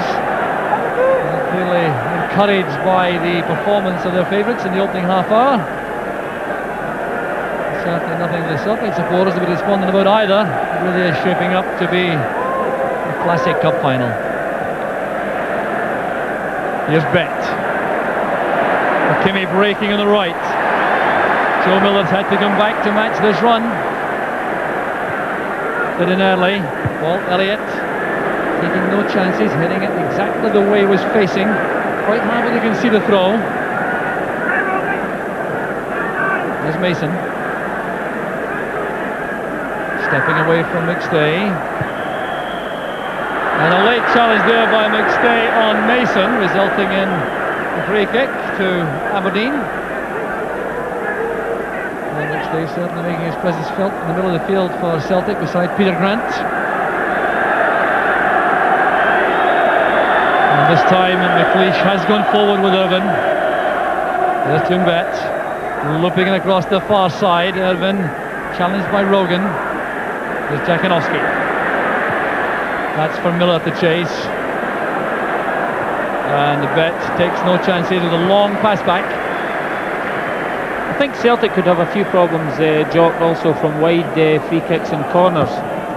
With Irvine and McLeish coming up, and really Elliott the only one to be picking them up. They've always got one big man spare in the box. There's Peter Grant. For a good start to the match, Peter Grant growing in confidence with every passing minute. Trying to find Dziekanowski. Irvine did well, but it's now with David Robertson. Elliott all on his own, half an hour gone, no scoring. But don't be deceived by that. It really has been an excellent match. Here's Paul McStay linking with Dziekanowski. McStay once again. That's good defending by Stuart McKimmie. Very calm indeed under pressure, cushioning the header back to Snelders.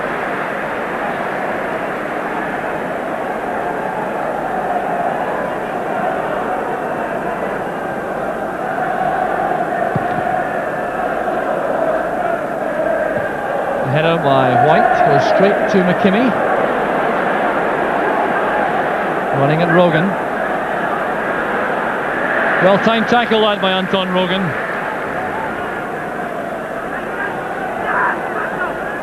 Here's Nicholas. Now Brian Grant in space. Nicholas couldn't control that. Always danger though when Charlie Nicholas is in possession in the penalty area. Yes, all the time he takes the ball on the feet, Jordan, and links people up who make runs into the box late. Peter Grant trying to time that pass into the path of Dziekanowski, but give credit there to the Aberdeen defence, who matched all the Celtic front runners to make it very difficult for Grant to put away an accurate telling pass. Dziekanowski wasn't happy though with the way that move finished up. Here's Derek Whyte. Irvine's header goes straight to Dziekanowski.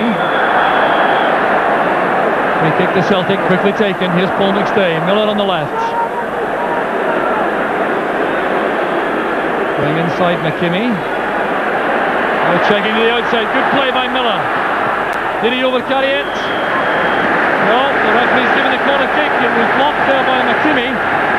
Looked for a moment here as though McKimmie maybe caught out. It was just a shade casual here as Miller broke for the byline, pulling it back. Certainly no question of the ball being out before Miller played it. So the corner kick for Joe Miller to take. Paul Elliott looking for space. Billy Stark gets up well. Headed away by Bett. Celtic fans encouraged by this burst of attacking play.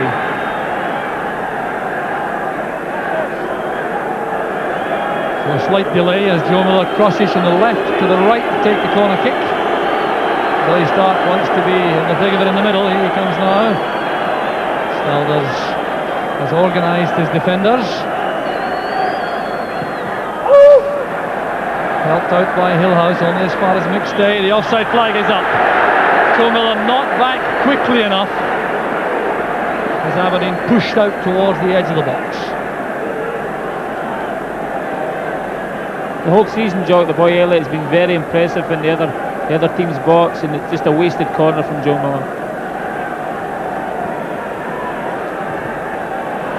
McLeish's pass cut off there by Walker.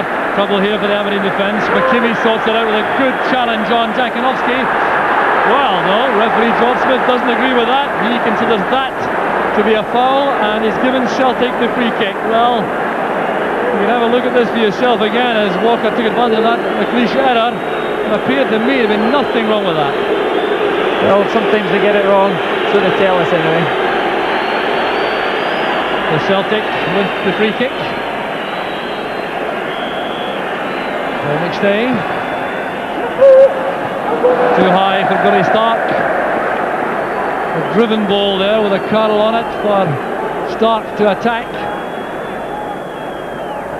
Missing out Paul Elliott. It was Billy Stark who was the player with the best chance of reaching it for Celtic, but even he couldn't get up high enough.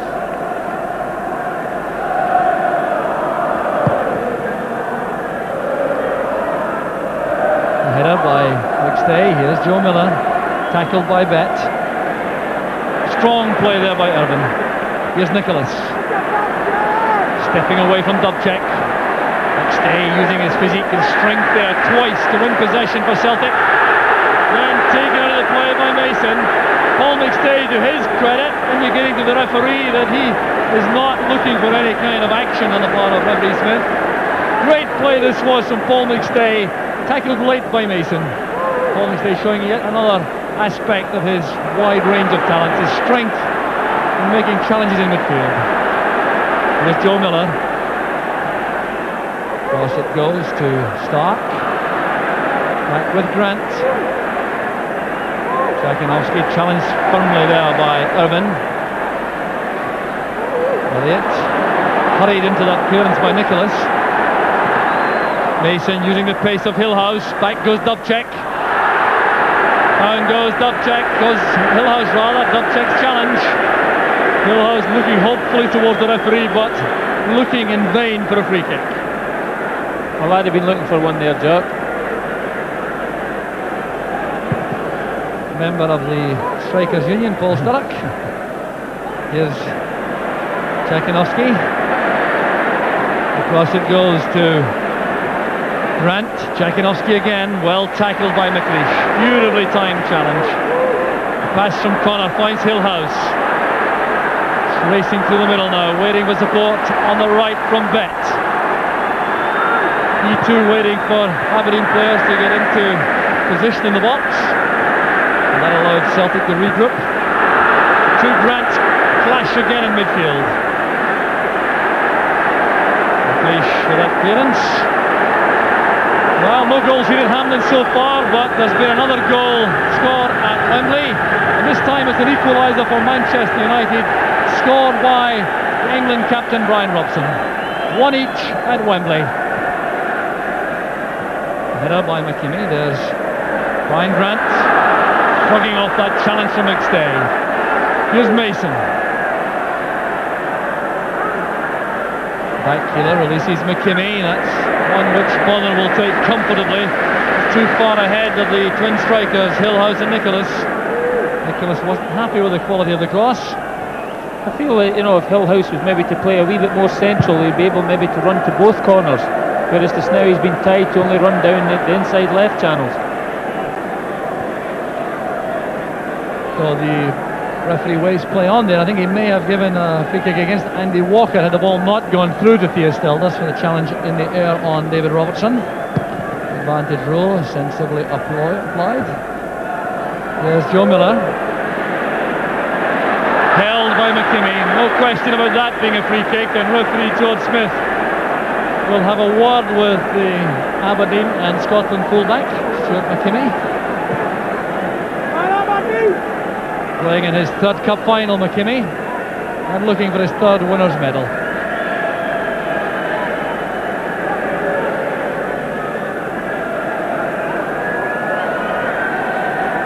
The free kick taken by Wdowczyk, looking for Billy Stark. He got up very well indeed, so too though did Snelders for Aberdeen. Billy Stark can nod these across, but the lack of height in the Celtic attack to take advantage with Miller and Walker there. And Snelders took that well. A foul given against Robert Connor for using his arm unfairly there in that challenge. Billy Stark took a blow, and the referee will allow treatment for Stark. Robert Connor was the culprit.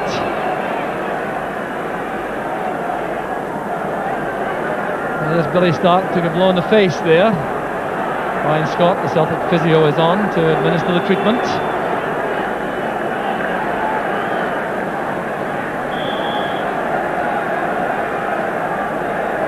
The Celtic have the free kick, which Derek Wdowczyk will take.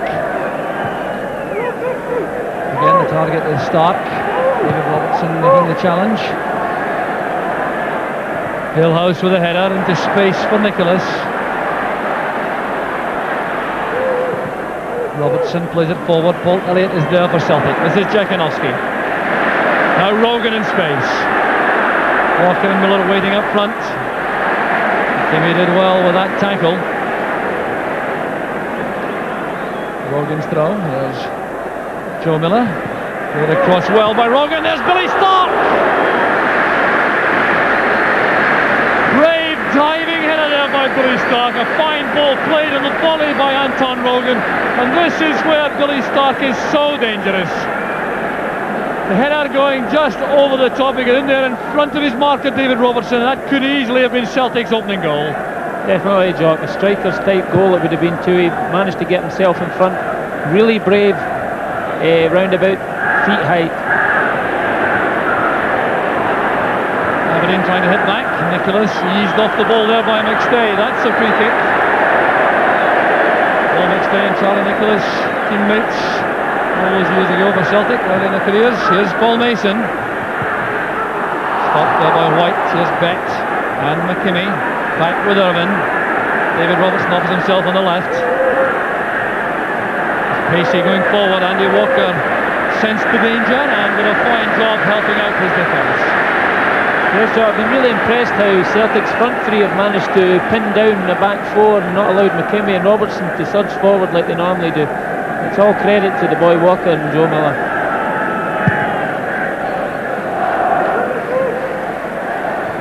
Robertson's header. Here's Peter Grant.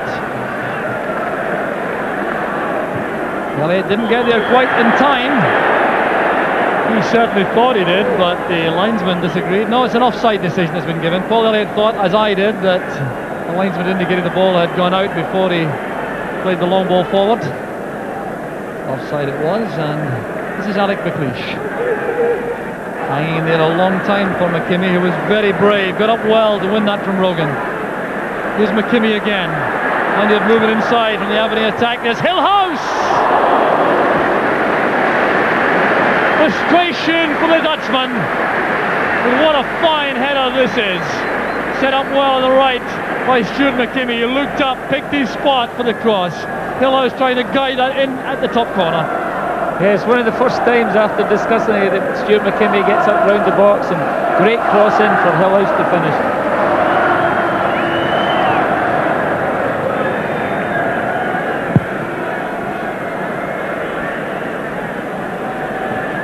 Played forward by Connor. Gilhaus taken out of the play late by Paul Elliott. Well, Hans Gilhaus to some extent there, perhaps a victim of his own electric pace. Paul Elliott clearly, I think, thought he could get to that ball in time, but Gilhaus was so quick. He got the first touch, then felt that challenge from Elliott. Again, I think a wee bit harsh on the boy Elliott here. The boy Gilhaus nipped in from the blind side. I don't think that he's seen him coming until late on. Paul Elliott is lectured by referee Smith, not adding to his tally of 15 bookings this season. I think, in all fairness, well, that was a hefty knock for Hans Gilhaus. And it was attempting to play the ball, just beaten by the sharpness of the Aberdeen striker. But there is some anxiety here about the time being taken by Gilhaus to recover. Davy Wiley, the Aberdeen physio, working hard here. They want Gilhaus back in the fray as soon as possible. Well, the Aberdeen fans, I think, are happy with their team performance at this stage of the match. There's been some outstanding football, and they perhaps have had the better of the chances in front of goal so far. So there's the site of the damage as the ball is played in. Gilhaus is off the field. Free kick played with Aberdeen playing now with 10 men for the moment. Not for long though, I'm sure. Here's Connor. Now Robertson. McKimmie's wandered across to the far side as Aberdeen probe for an opening. Here's Brian Grant. Hustled all the way by Peter Grant. Here's Connor again. No lack of patience in the Aberdeen build-up. Rogan doing well, but this is Nicholas. Nicholas clearly thought he was held there by McStay, and there's the ball played forward by McKimmie as Rogan came clattering in late. Referee George Smith is maintaining that lingering look at these incidents to make sure nothing untoward happens. That's why he's been able to spot that foul, and he's now waved back Gilhaus to the fray as Aberdeen have a free kick.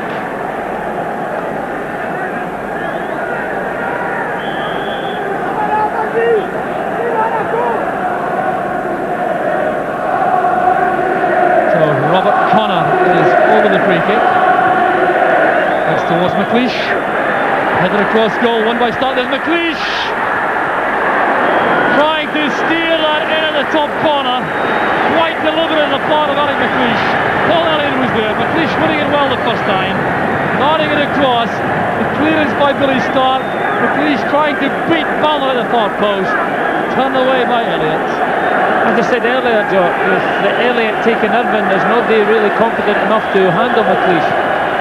And he gets a free header. Bett's corner kick. Stealing away from Billy Stark. A big effort being made here by Aberdeen in the closing minute of the first half. And a superb tackle there by Paul McStay on Jim Bett. Here come Aberdeen again though with Nicholas. Firmly challenged by Paul Elliott. Oh, a supreme effort now being made by Aberdeen, anticipating almost the half-time whistle. David Robertson has a throw which is virtually the equivalent of a corner kick. McLeish has gone up to the near post area. Irvine's also in the box. Bonner's been forced to come for this. Good goalkeeping by Bonner. Bit of barging and pushing, giving a free kick. No, the half-time whistle is gone. It's been an outstanding first half despite the lack of goals. two sides fully committed, playing some excellent football, a real cup tie atmosphere. No goals as yet, but don't go away. We'll be right back after this short break.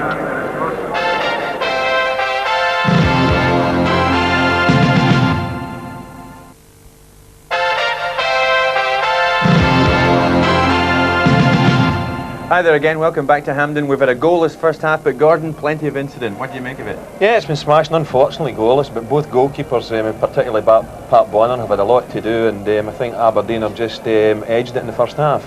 Well, of course, I mean, Aberdeen, Gordon, had a gilt-edged chance very early on when Charlie Nicholas created space for himself, and he beat Bonner, but he couldn't beat Paul Elliott. No, it comes out here, and a lovely little turn, a little bit of magic, strikes it quite well, and a fantastic goal line clearance by Paul Elliott there. I mean, he's a little bit unfortunate there, Charlie. Look at that for a turn, terrific, and good clearance. Tremendous clearance by Elliott. Then Gilhaus, he came close too, because now you thought there was nothing wrong with this challenge. No, they made good contact there. I mean, Paddy Bonner will be a bit disappointed there, but if you look at goalkeepers the wrong way nowadays, referees blow for a foul, so I wasn't surprised that he gave a free kick there, although I didn't think it was one. Terrific leap by Gilhaus, wasn't it? Yeah, it's very good, terrific spring, it's very good in there. Right, Gordon, down at the other end, Dziekanowski created some space, and he had a raging shot. Yeah, he makes a good run across the box here, waltzes past one, waltzes past another, and tries it well, just hit it a little bit too high. He's played very well in the first half in actual fact, in a deeper role than he normally plays. He looks busy, doesn't he, Gordon? Yeah, well, he's playing, they're more playing Miller and Walker up front, and Dziekanowski's sort of deep line centre forward, and Aberdeen have found that a little bit of a problem in the first half. As you rightly said, Gordon, I mean, Pat Bonner has been probably the busier of the two goalkeepers. Jim Bett gave him a problem briefly, and Hans Gilhaus closed in on him very quickly. Yeah, well, here's a good bit of skill, turns in there, and wallops a good left foot shot, but there again, I don't think Pat Bonner will be too happy with himself there. He nearly gave Hans Gilhaus a little opportunity to snatch a goal there. But a real good shot here for Jim Bett. Just fumbles it a little bit, but makes a good recovery. Which side looks the likeliest to score, do you think? Well, both defences are playing okay. I mean, Celtic with this sweeper system, which nobody expected, I think possibly Gilhaus and Nicholas have had a lot more joy than what Andy Walker and Joe Miller have had at the other end. But it's still an open game, and it's anybody's game so far. Anybody's game. Billy Stark nearly made it his game with a tremendous header, which just went over the top. Yeah, Antoine fires in a terrific cross here, and then Billy Stark, I mean, that was a really brave header, and it just zooms over the crossbar. And that's the two wide players pushing on. When you play the three at the back, you're looking to Antoine Rogan and Billy Stark to get forward a bit. Happened there. And then at the other end, just before half-time, I mean, Elliott McLeish, now, he would think he should have done better here, Gordon. Yeah, the ball's come back across, Pat Bonner's committed himself to that side of the goal, and I think Elliott McLeish was, I mean, I thought he should have looked that in, but he never quite made the contact that he'd hoped there. As I say, Pat Bonner, Paul Elliott clears it again. Elliott in the right place at the right time again. I mean, obviously you rate him highly.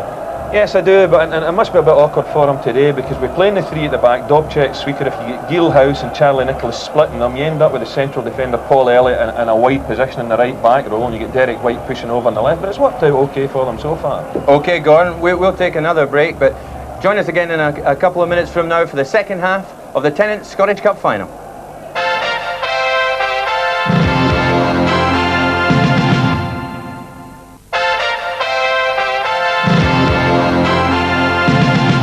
Welcome back to Hampden Park. It's still goalless here, but in London at Wembley, it's 1-1 between Manchester United and Crystal Palace in the FA Cup final. So Gordon McQueen and I thoroughly looking forward to the second half here at Hampden. Let's rejoin match commentator Jock Brown.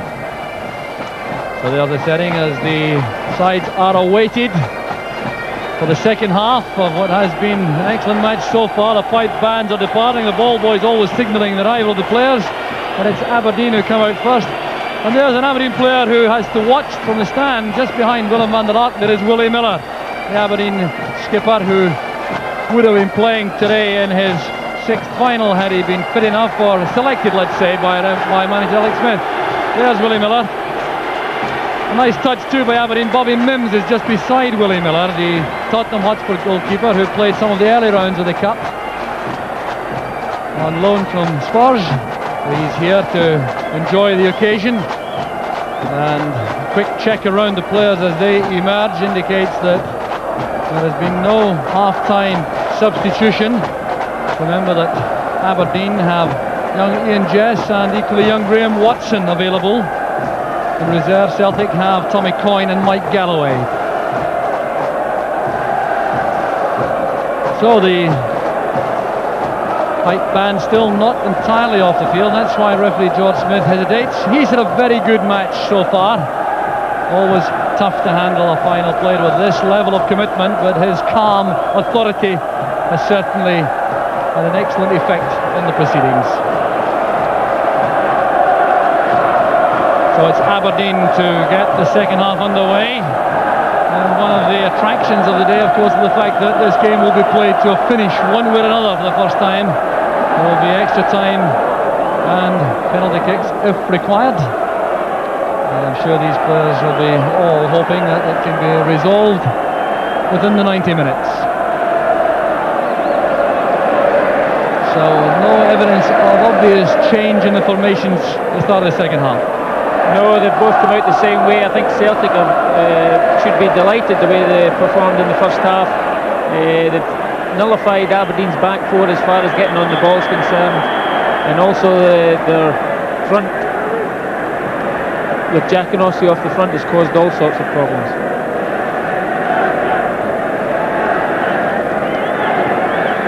So here Snelders. The long clearance, a high ball towards Nicholas. Not the way he likes to receive a pass. Charlie Nicholas likes the ball to his feet. And certainly when it's been delivered there, he's looked very dangerous indeed. Connor's pass misses out Grant. Played forward by Rogan. Cut off by McKimmie. And there's Irivine.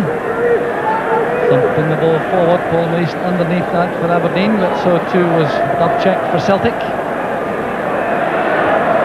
They've been doing well in the air. Here's McStay taking the ball on at pace. On the far side is Billy Stark. Great play that from McStay. Early ball into him, Stark. Away firmly by Brian Grant. Here's McStay again, anxious to become involved. Billy Stark with a shooting chance. Well, didn't catch that properly. Gilhaus caught there by Peter Grant. The referee will have a hold-up in play to allow for some treatment to both players. Peter Grant is injured, but so too is Gilhaus. Now the ball again, very frisky indeed, bouncing high here as it breaks back from Paul Mason. There was Gilhaus, and the tackle, a high tackle by Peter Grant. Well, I'm not sure how Peter Grant came by an injury, but it was quite clear how that happened to Hans Gilhaus. Jock, I've been very impressed how Billy Stark's played the game today. I don't think a month ago Billy would have had any intention of, or even any thoughts of playing in a cup final, but he's came in and caused all sorts of problems in the Aberdeen box. Also, as you can see, the ball, as always with the tango, it's going to finish up round about the throat and chest area, so these tackles are always going to appear in games like this. Well, Hans Gilhaus having a very tough baptism in cup finals for Aberdeen. Anton Rogan dropping back. Paul Mason trying to get round him to get to the ball, and the goal kick has been given.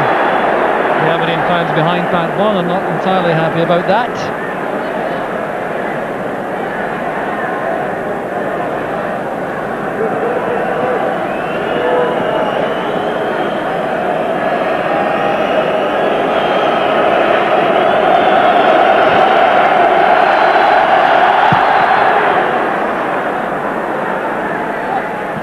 Dziekanowski chesting it down for McStay. That was intended for Rogan, but Mason was quick enough. Good recovery by Rogan.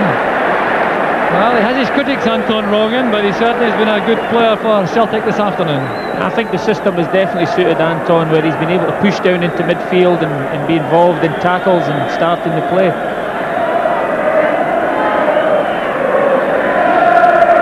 Here's Alec McLeish. Bett has gone deep.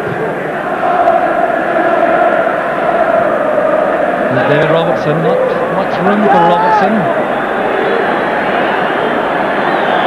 Back it goes to McLeish.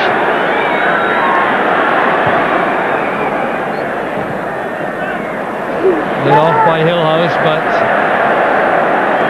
Charlie Nicholas couldn't gather it in time. So it's a throw to Celtic, which Billy Stark will take. Peter Grant forward first time, looking for Dziekanowski. McLeish kneeing it away initially. The two Grants together again. Here's Paul Mason for Aberdeen. And Irvine.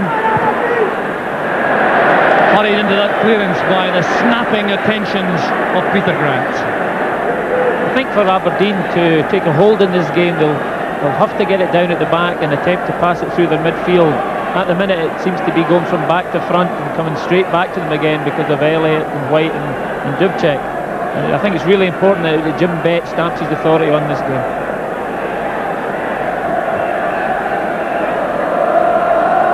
Header by Brian Irvine. There's Rogan.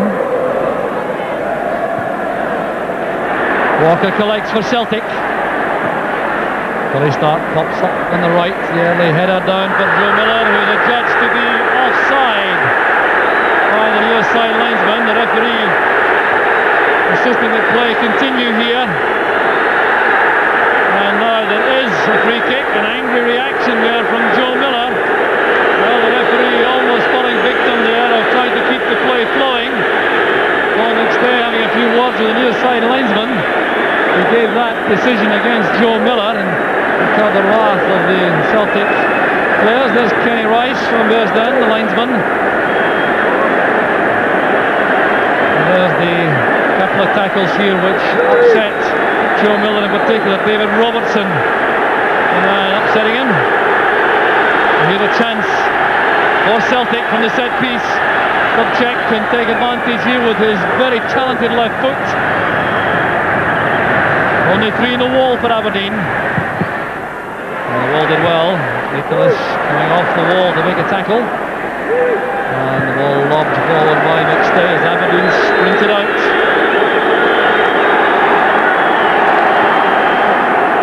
There's McKimmie. Well taken down by Mason. Trying to thread that through for Brian Grant. Whyte made the interception. This is David Robertson. Miller tackling back.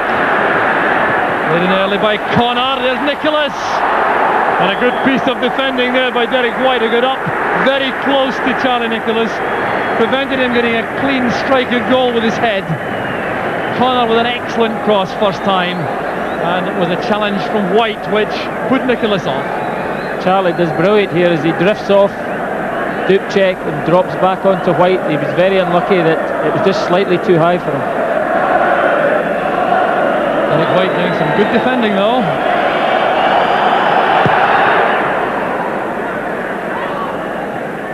Stark helps it on.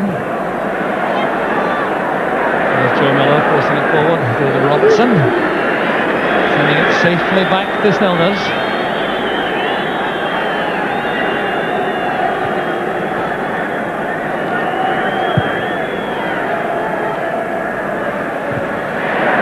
Powerful header that by Anton Rogan, going in behind Hans Gilhaus.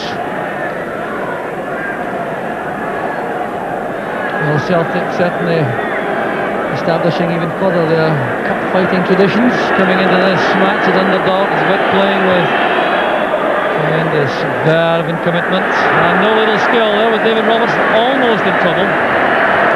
Joe Miller closing him down very rapidly indeed.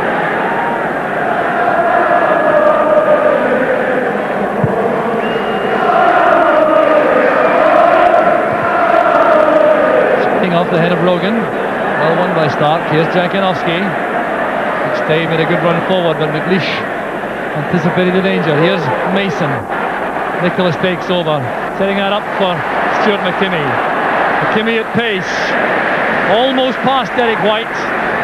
Whyte had only one chance to stop that move, and he timed it well. There's Paul Mason. A turn from McKimmie. Good tackle by Rogan.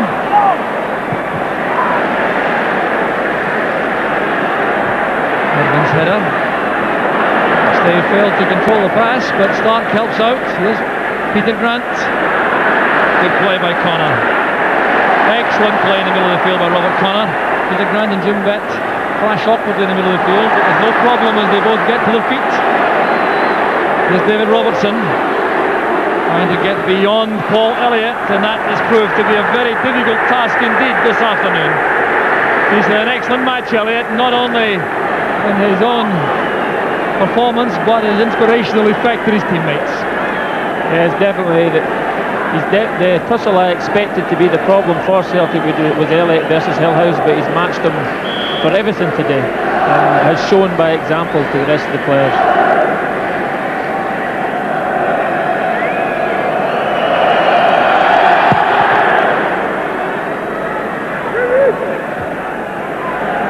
Irivine with Dziekanowski.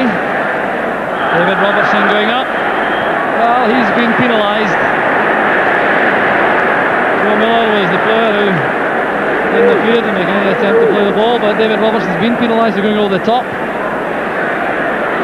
Here's Miller. Trying to go beyond Connor. Good clearance that from McLeish. Connor hurried into that ball forward for Gilhaus. There's Bett. Well tackled by Paul McStay. Bett hasn't really been able to get going in the middle of the field. He's been very closely marked. Aberdeen really need his kind of passing skills if they're to flourish from that area. Oh, that's good play by Gilhaus. Now McLeish. Coming back. Connor's in space on the left. It goes to the middle. Wdowczyk beats Nicholas in the air. Miscue with a header there by McStay. Gilhaus resisting the first challenge from Elliott. Good header by Robertson. Oh, that's good determined play by the young fullback. He's well stopped by Stark. One of the youngest players in the field, David Robertson, stopped by one of the oldest, Billy Stark. In fact, Billy Stark, the senior man on the field this afternoon, 33 years old. Here's Connor for Aberdeen. Well tackled again by Stark.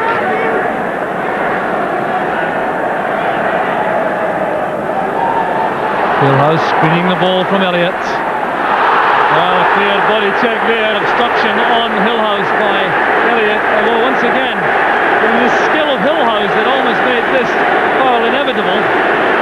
It was Hans Gilhaus, one of those delightful turns we've seen so often this season, and Elliott stops his progress, and the result for Paul Elliott, sadly, is another yellow card.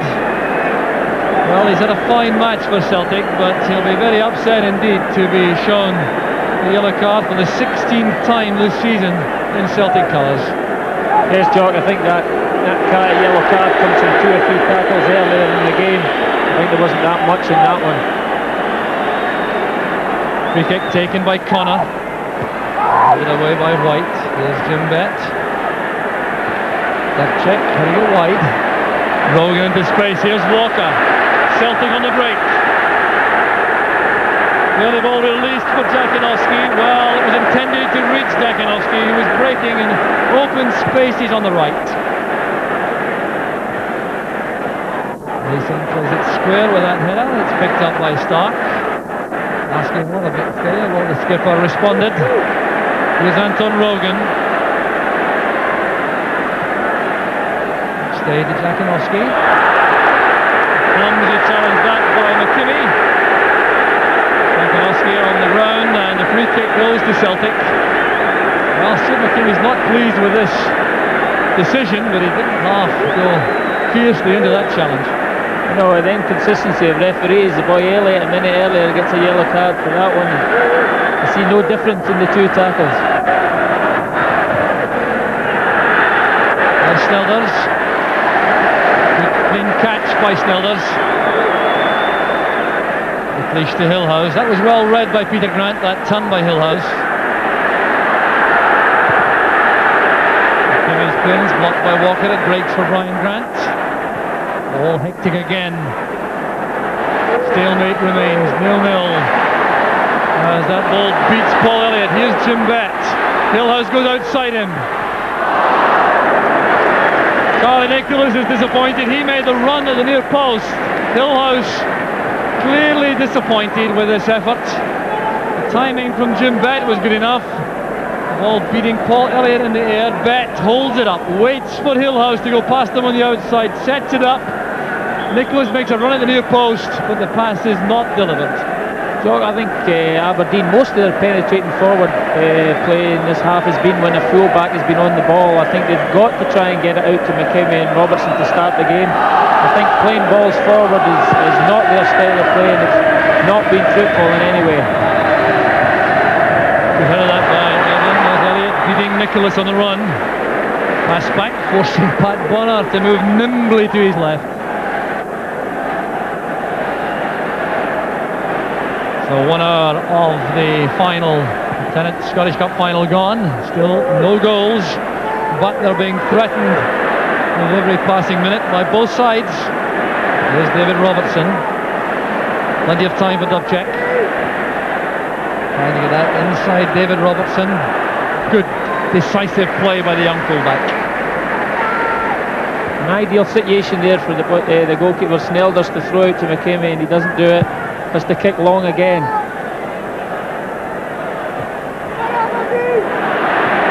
Walker and McKimmie having a little private battle over there. Well, McKimmie will be in trouble, I reckon, now. Paul started making the point a few minutes ago. Paul Elliott was booked for a hefty tackle. Once McKimmie had two in a very short space of time, and it looks as though he's going to escape the wrath of referee George Smith. No question about that being a foul. Free kick taken quickly by Celtic. Rogan closed down quickly by Mason.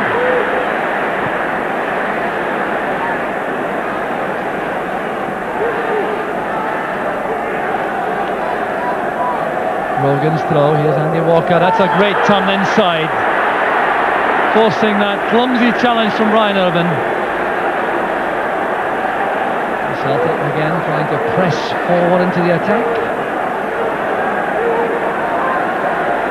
Paul Elliott is thinking about going forward. He's decided against it for the moment. Thumped clear by Robert Connor. Whyte wins it from Nicholas, and Aberdeen now have possession. There's still no sign of activity on either bench. Of course, the possibility of extra time must be considered by both managers. Yes, I think Billy McNeill will be thinking about Billy Stark. Hasn't played too many games, and how long he can last. And he's got the ideal substitute and Mike Galloway on the bench. I don't think it'll be long before that'll be made. Perhaps even the first glimpse of fatigue there from Billy Stark on that miscued forward pass. So a throw to Aberdeen. Mike Galloway thirsting for the action, I've no doubt. And the decision there is a goal kick to Celtic, much to the disappointment of Hans Gilhaus. An average of a goal every other game for Aberdeen since he arrived from PSV Eindhoven midway through the season. That's an outstanding record. Typical continental jock. You just have to touch him when he goes down.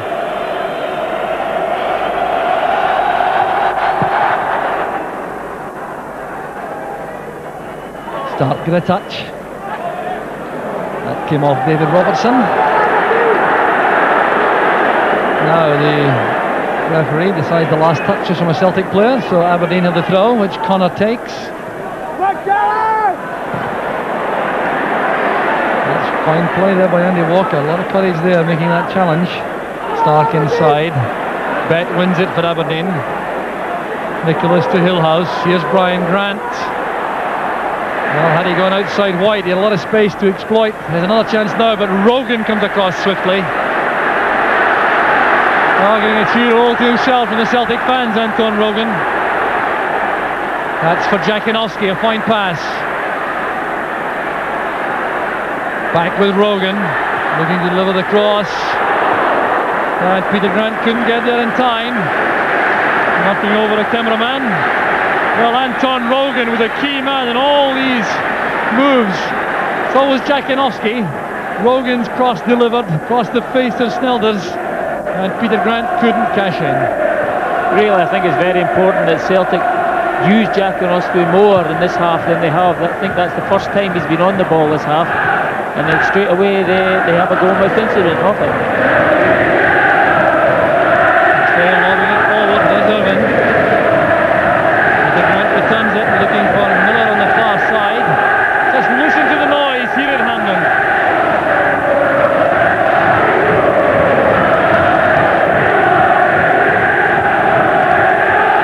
Celtic fans may have travelled to Hampden with a little bit of trepidation this afternoon. They've had a performance full of guts and determination, and of course set up by some very enterprising tactical decisions by Billy McNeill and Tommy Craig before the match. So 25 minutes of the match remaining, unless it stays all square as it is right now at 0-all. There are one or two signs of tiredness creeping in. Yes, I think the use of the long ball now is the main sign. I think somebody has now got to stamp their authority in the midfield, get it down and make some passes. Whichever team settles, gets the ball down, I think will come out winners. The match could scarcely be more evenly poised.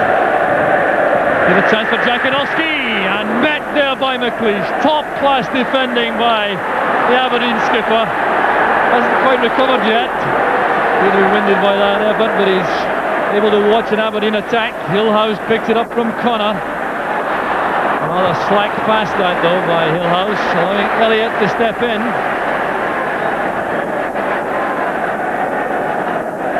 Alex McLeish made a very important challenge there on Dziekanowski, setting himself for a shot at goal. There's Nicholas looking for Mason. Turned away there for an Aberdeen throw. News from Wembley is that Manchester United have gone ahead. They lead by 2-1 thanks to a goal from Mark Hughes. 2-1 to Manchester United at Wembley. Still no scoring, but lots of action here at Hampden.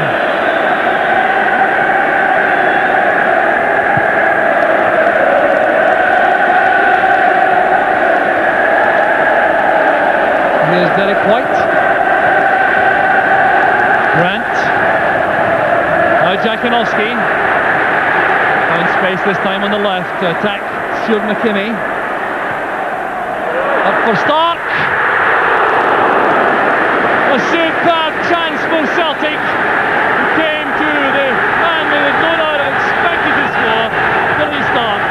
Beautifully flighted in by Dziekanowski. In came Stark, and that's about a foot wide. Again, all problems Celtic are causing is when they can get Dziekanowski on the ball. Again, Billy Stark steals in from behind and gets in front of Coyne.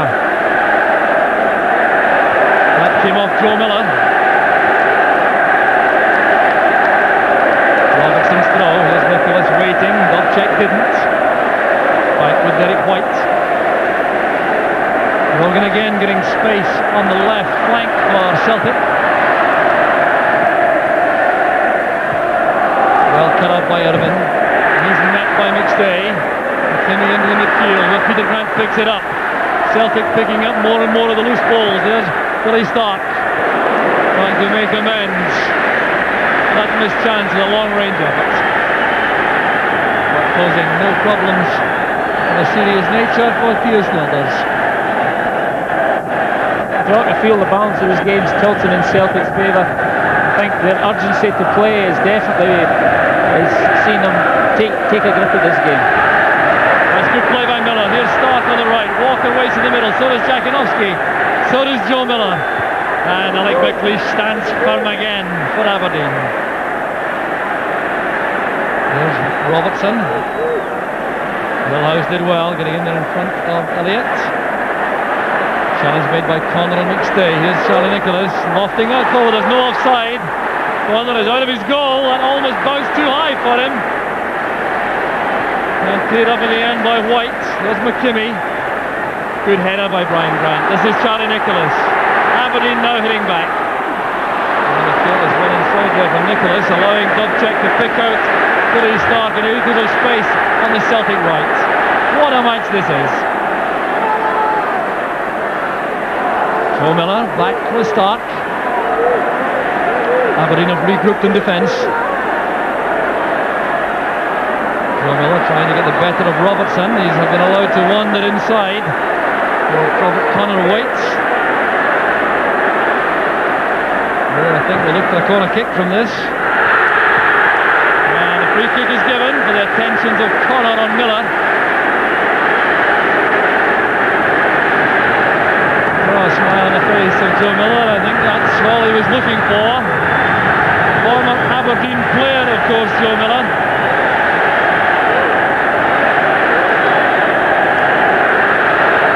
So Paul Elliott goes forward. Celtic fans behind Theo Snelders wait with anticipation. Joe Miller takes the free kick. In comes Rogan. Well, he was being very closely policed by Brian Irvine all the way. He did well, in fact, to reach the ball, Anton Rogan, but it was too difficult to get the header on target. Great wing play from Joe Miller there. He sucked players into him and then eventually secured the free kick.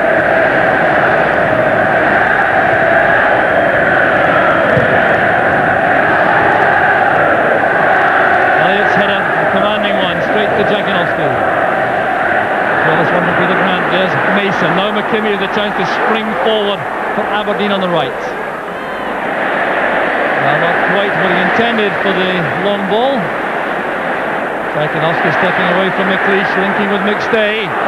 Here's Andy Walker. Brian Irvine on his own for the moment. That's a fine tackle by Irvine. Stretching in, timing that to perfection to halt the progress of Walker. Again, Dziekanowski starts it all off.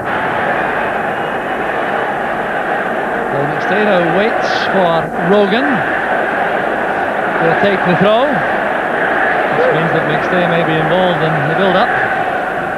There's Walker. That's a good turn. Trying to make room for the shot, and then he tried to flight one in at the top corner. Well, Walker has certainly worked hard up front, but so too have all the Celtic players. Yes, definitely. They've worked 100% and more, and also the front three, I can't say enough about them, the way they've shut down the Aberdeen back four today. Poor kick out from Snelders, but it was hit too firmly for Joe Miller. So Connor has possession. This is Gilhaus. Elliott poised to make the tackle. Good running by Bett. Wdowczyk had to be careful with the pass back. Very sure-footed indeed with that ball back to Bonner.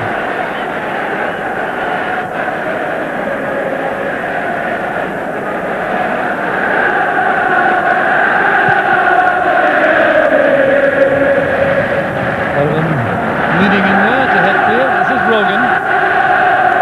Stopped by Mason.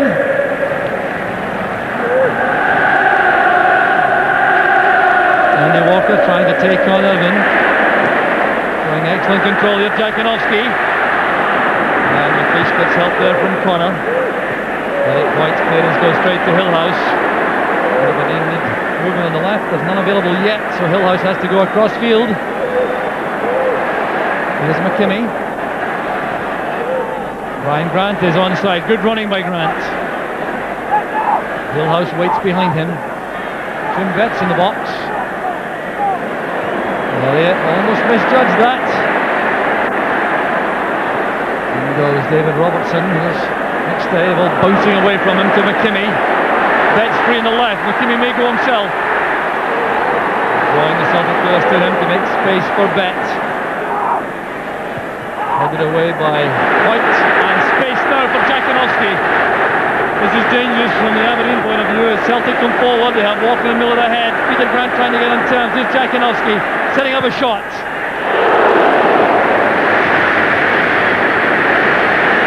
Dziekanowski once again at the heart of a very promising Celtic move. Coming inside Brian Irvine, who did well to slow up his progress. And here Snelders knew that was going over. Yes, does very well here, cuts inside, makes a long-range attempt with his right foot. But again, as I said, he's caused all sorts of problems just because of the position he's playing today. And also because he does have great deal of ability on the ball. There's Irvine's header. Bett playing it wide. There's Stuart McKimmie.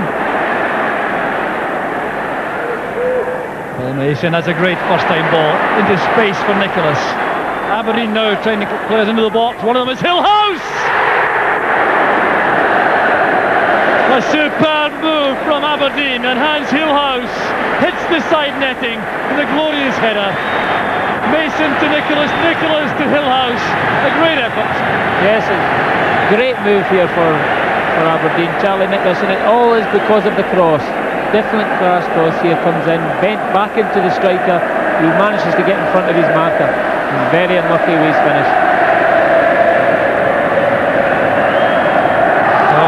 Pat Bonner, who will no doubt argue, I think, with some conviction that he was in a position to cover that had it been on target.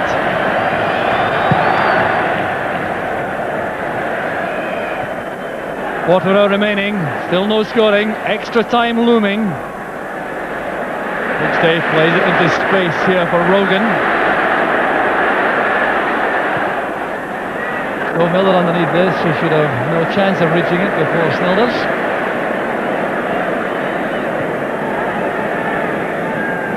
As we've seen before, Jock, he has to kick it long again. It comes straight back to him.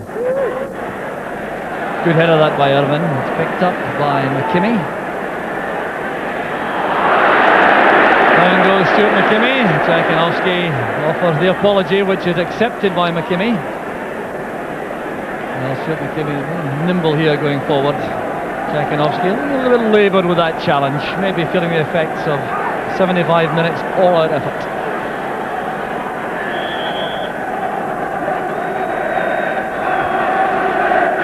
McKimmie with a free kick. McLeish is in the box, marked by Elliott. Now Nicholas. Determined to end his Aberdeen career with a real fight. That's a good pass from Mason. Inside it goes to Gilhaus, trying to turn away from Elliott, looking for a penalty kick, because the referee denies him, and there go Celtic on the break. Joe Miller was offside. Hans Gilhaus is still looking thoroughly frustrated about the fact that he didn't get a foul for this. He certainly appeared to play for it. A good ball inside by Nicholas, helped inside by Mason. It was then Hans Gilhaus trying to hold off Paul Elliott. Down he goes. The referee not interested in appeals to a penalty, and I think he was quite right. Yes, Jock, I think it would have been a soft penalty. I'd been looking for one as well.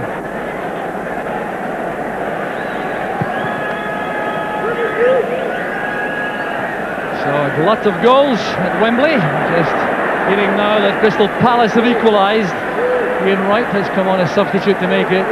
Crystal Palace 2, Manchester United 2. Here at Hampden, still all square. Actually, there could not be more evenly set up for a grandstand finish. Celtic have enjoyed a good spell, but now Aberdeen are enjoying a good one themselves. Just Connor playing it in. Wdowczyk with the clearance. Connor again. Here's Paul Mason. Cut up by Whyte. McKimmie wins it from Walker. There's McLeish. Nicholas is onside. He reaches ahead of Bonner. Well, Celtic almost paid for a little bit of slackness there. They were looking for an offside flag, but Nicholas timed his run well, coming off his marker, and Pat Bonner had to come out of his area. There's Nicholas again. It's back with Bett. Too high for Gilhaus. Oh, that's well done by Billy Stark. Composed and confident. Aberdeen have come back in the game again, purely and simply I feel because of how long the games went, and now they're able to start passing the ball into midfield players and dictating the game from that. Irvine's header.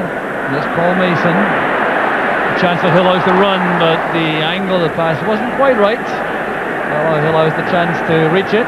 Pat Bonner wins the race comfortably. Still, both sides resist the temptation to put on fresh legs, anticipating, no doubt, the likelier prospect of extra time. Turned away by Irvine. Certainly reached the stage in the match where it will be very difficult for either side to come back from losing a goal, Paul. Yeah, so definitely. I think that's why the subs haven't come on. I think they don't want to change the pattern in the game until extra time, if necessary. Stark wins it from Connor. There's David Robertson. Wdowczyk has settled well in central defence. Walker clashing there with Irvine. In goes McLeish. Breaks for Brian Grant. Cross it goes to Gilhaus. Can he take on Elliott this time? Hasn't had much change out of the Celtic centre half so far. There's no free kick.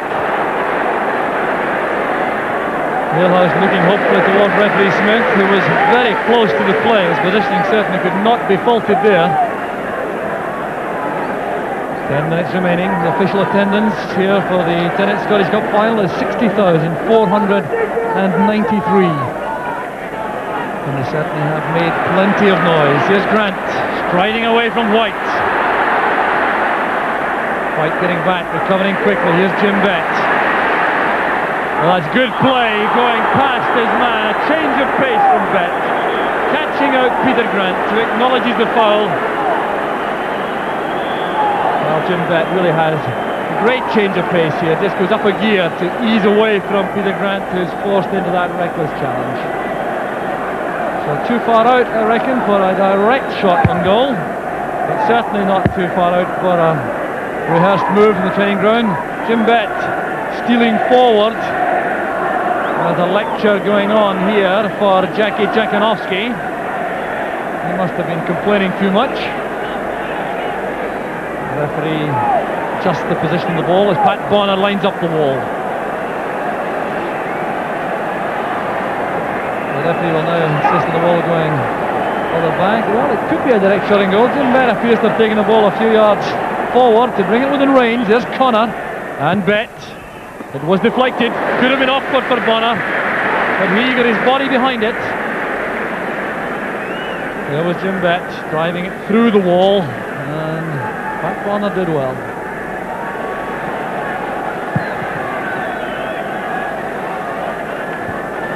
Connor's header. Charlie Nicholas caught offside. Your attention please, ladies and gentlemen. Today's attendance is so free kick to Celtic. 493. And there's an indication now from both sides that they may be so concerned about losing one before the end that they may indeed take a safety first policy towards the end of the 90 minutes and wait for extra time. An awkward one this for Snelders. The ball bounces high from that position. He judged it well. Wdowczyk. Here's Walker. Now Stark. The early ball finds Dziekanowski. He's allowed to turn to face McLeish. It's back with McStay. He's away from Grant. Dziekanowski again showing himself. Here's Stark. Sending it across to Walker, and a great challenge again by Alec McLeish. Walker got his foot to the ball, but the presence of McLeish made it impossible to get this on target. Jock, it shows how the early ball or the early cross in the box causes all sorts of problems to defenders. Stark plays it in here again. Walker gets in front of McLeish. Very unlucky ways for this.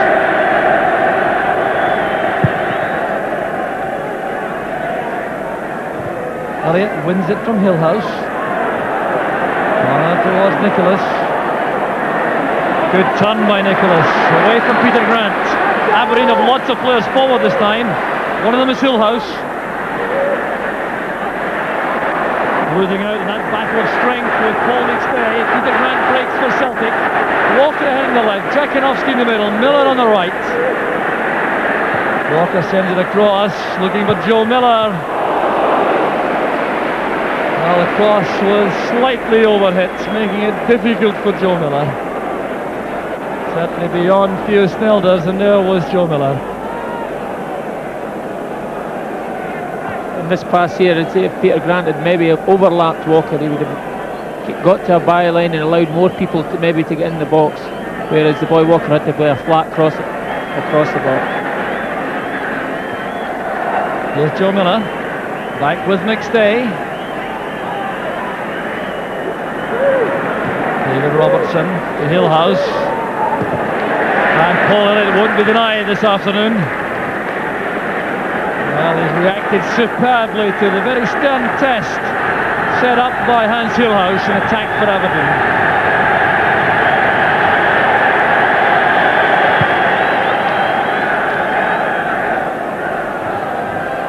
Rogan's header.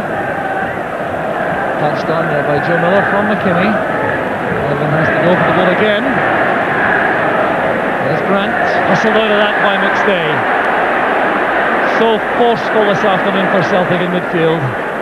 Stark couldn't get the ball fully under control. There's Paul Mason, 5 minutes remaining, still no scoring. Remember, extra time will follow. You won't miss any of that should the scoreline remain the same until the end. Here's Dziekanowski. Looking for support on the left, finds Stark ahead. The offside flag is up against Joe Miller, not against Stark obviously. The linesman indicating who the player was. It was Joe Miller. And he's not at all happy about that, as you can see from his reaction. He is definitely offside. Disappointing actually, because Billy Stark found a great position and was looking for somebody to play 1-2 with.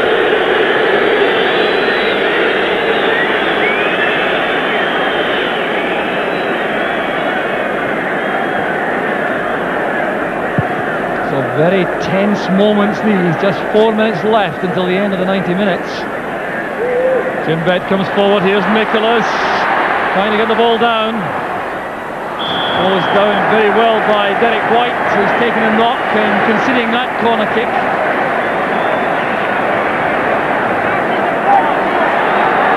And Derek Whyte is on the ground. The referee may allow some attention to the Celtic defender. I'm quite confident he's certainly not play acting. Billy McNeill now on his feet at the dugout.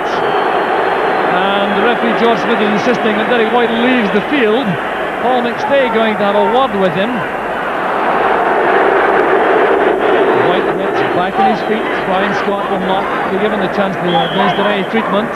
Connor's corner kick. An easy one for Connor.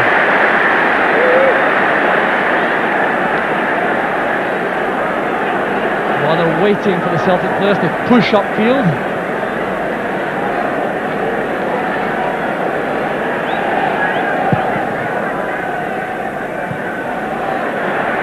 Dziekanowski got a touch.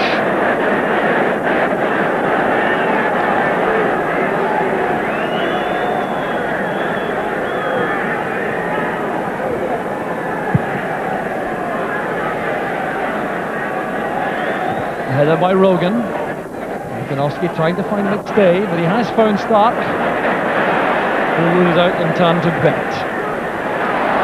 Good running by Mason. Gilhaus and Nicholas Whyte in the middle. Mason trying to ensure the cross was accurate, and that's what gave Whyte the chance to make a tackle. Here's Dziekanowski again. And Miller. Under pressure all the way, couldn't reach Walker with a pass. Here's David Robertson. He may try to go outside McStay. Well, good running play this by David Robertson. And once again, Paul McStay makes an excellent tackle for Celtic. Has been shown all day when fullbacks, Aberdeen fullbacks have managed to get forward, they've got themselves into crossing positions and they've got corners, throw-ins, and really Aberdeen, thinking about the next half hour, should concentrate on getting them on the ball. McLeish returns it to Bett. There's Brian Irvine beaten to the ball by Rogan. Up goes Mason. McLeish beaten to that ball by McStay. There's McKimmie. There's no offside. It's back with Alec McLeish. In a creative role now for Aberdeen. Here's Jim Bett. Good effort by Bett. Testing Bonner at the near post. Set up by McLeish and finished by Bett. There was the pass to McLeish. Bett trying to surprise Bonner, who covered his near post well. Bett with a corner kick. We're going into the last minute of the match. Rogan going up there with Irvine. The Aberdeen fans thought there was a bit of climbing by Rogan on the shoulders of Irvine. Dziekanowski trying to get in behind Brian Grant. He's managed to win possession. Here's Joe Miller, a great chance here now for Celtic at the end of the 90 minutes. Andy Walker, followed by Connor. Here's Stark. Too close to Snelders.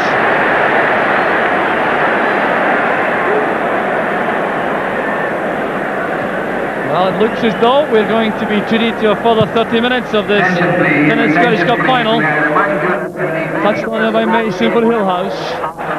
Referee checking his watch as we go into stoppage time at the end of the match.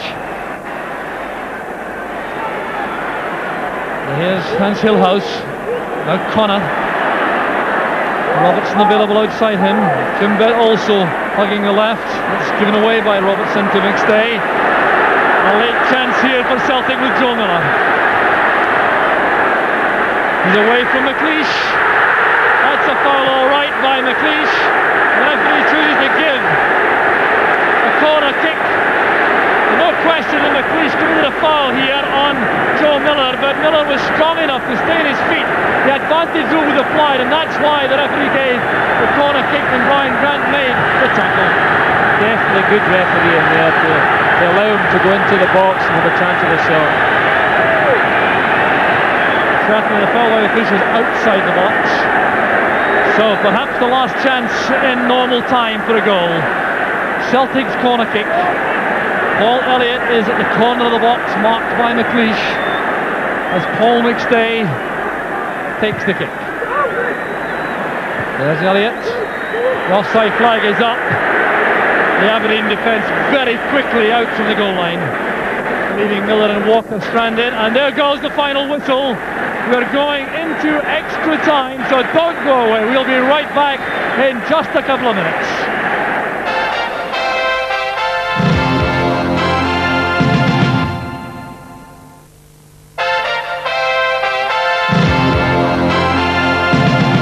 Welcome back to Hampden Park. The Tennent Scottish Cup final is still goalless, so that means we go into extra time, and if it's still goalless after that, that means we go into penalties. The game is taken to a conclusion today, and of course, Gordon McQueen, you've been in this position before with Manchester United in an English FA Cup final. When you met Brighton, you went into extra time. What are these players going through at the moment, Gordon? Well, there, for instance, the guy getting the rub there, I'm just hoping that he doesn't seize up. I think that's you're just hoping that you're not going to be the guy that makes a mistake in the extra time, and I think you're looking for inspiration. And in our case at the time, it was Brian Robertson. I'm sure Celtic just now will be looking to Paul McStay to go out and try and win it for them. Aberdeen will be looking for Bett to do something a little bit special in extra time. I mean, most of these lads at the moment, Gordon, they're certainly physically exhausted, but they're mentally exhausted too, because you made the good point to me. They've had to live with a lot of tension before the final today. Well, at any cup final, particularly this one today, there's been a very, very big build-up, and you do get tense before the game, and it's a sunny day. It's a beautiful, lush surface today at Hampden, and it takes it out of your legs. And then to be asked to do another 30 minutes is tough. Well, not only are these players being asked to play extra time, so too are the ones in the English FA Cup final. We hear that Manchester United and Crystal Palace, the game finished 2-2 after 90 minutes, and they too are going into extra time. There's Mike Galloway, he's come on for Celtic.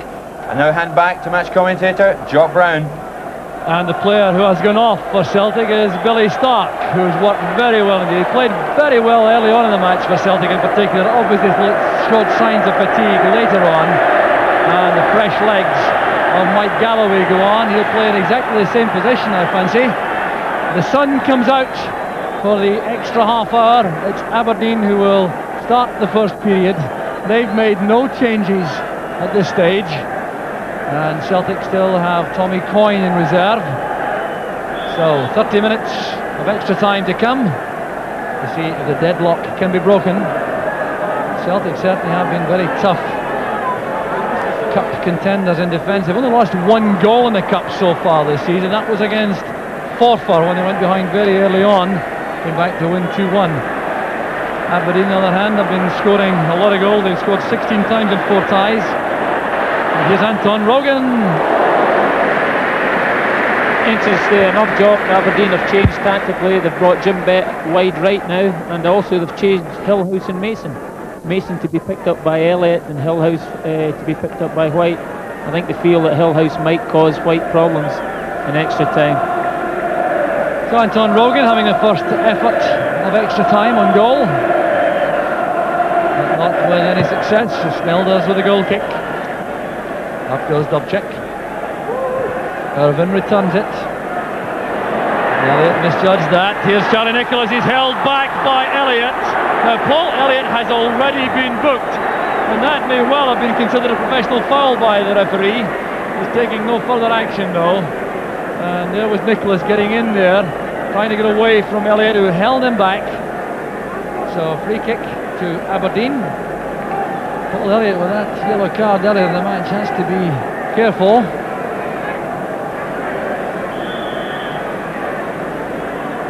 Jim Bett and Robert Connor over the free kick. Brian Irvine has gone forward, so is McLeish. That's for McLeish. Cut off by Miller.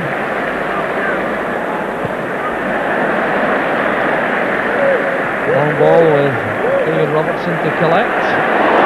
Oh, there's a very late tackle by Mike Galloway. That was a shocker on David Robertson. It's Galloway's first contribution to the match, and it's going to result in a yellow card. Here was David Robertson controlling the ball, stepping inside, and that high late tackle by Mike Galloway really is one which I'm sure he will not be at all pleased with when he sees it again. I think, Jock, some referees might be given a red card for that tackle. So high.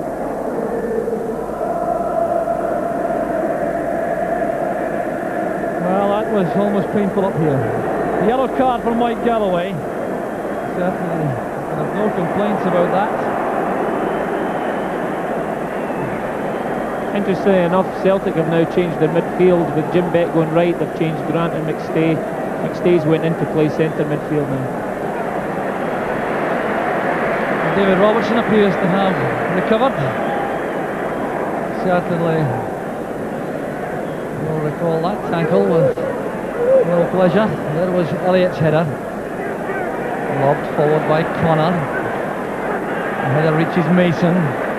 Gilhaus to Grant, trying to open the play out, looking for Jim Bett.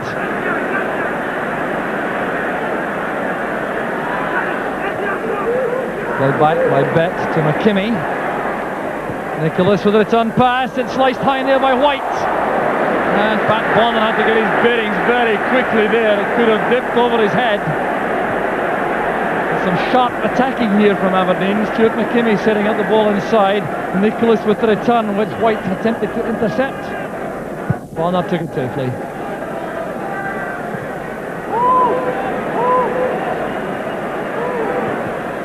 Robertson's clearance. Here's Derek Whyte. Well taken down by Miller. Into the path it goes for Paul McStay. Still McStay. Back with Miller. Good chance for Celtic. In steps Brian Grant. Miller wanted one touch too many. This was a fine chance for Celtic, set up by the strength of McStay once again. And Brian Grant cut it off.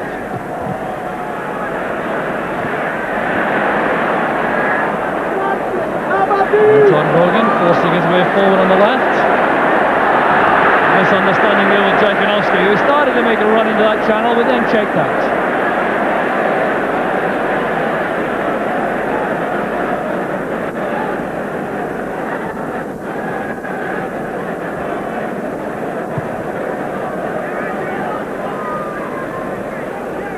That came off Anton Rogan.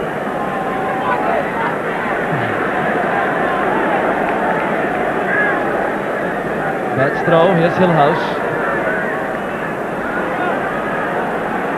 Away from Rogan. Allows Nicholas to take over. This is Bett.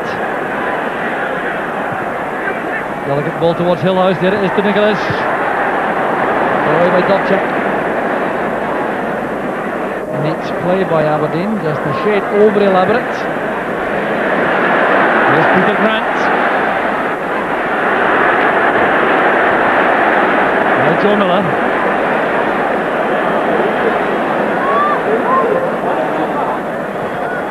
Miller playing it forward. Brian Irvine intercepts. This is Paul Mason. Connor goes on his outside. Nicholas through the middle. Releasing a long ball for Gilhaus. Derek Whyte intercepted. Nicholas winning it from Elliott. Free kick's been given. Elliott was high with a challenge initially, although the referee let that go because the ball certainly was also bouncing high. But a little bit of holding after that on Nicholas. I'm very surprised Alec McLeish is not coming up for set pieces any longer. Played in by Connor. Swept away by Elliott. McKimmie beaten to that by Rogan. A few tired legs now, Jock.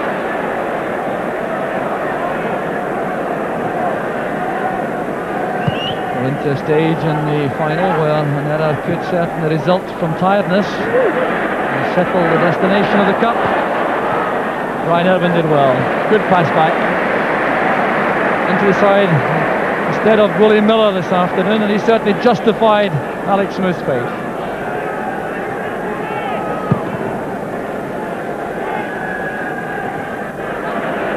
Here's Galloway. Too far ahead of Miller. McKimmie can play this back comfortably to Snelders.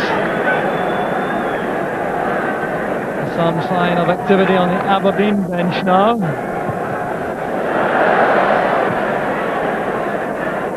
Graham Watson's going to come on shortly for Aberdeen. Not yet clear who's coming off. Watson, a very pacy player on the right flank by nature. There he is. He'll be the youngest player in the field when he comes on. Just 19 years old. His pace maybe caused a few problems late on in this game, but very, very quick. There's McKimmie. David Robertson given a very difficult pass by McKimmie. This is Mike Galloway. Dziekanowski. Now Walker. Good play by Celtic. Morgan has held up Walker well. This is Miller. Tackled by McKimmie. That return pass from Irvine to McKimmie. A little bit of discord there in the Aberdeen defensive ranks. Here's Dziekanowski. It's well held by Snelders. And had he parried that only, Andy Walker could have profited from this. Good piece of goalkeeping, a very firmly struck shot this, sticking to Theo Snelders. There's Galloway. Joe Miller dropping off deep on the left.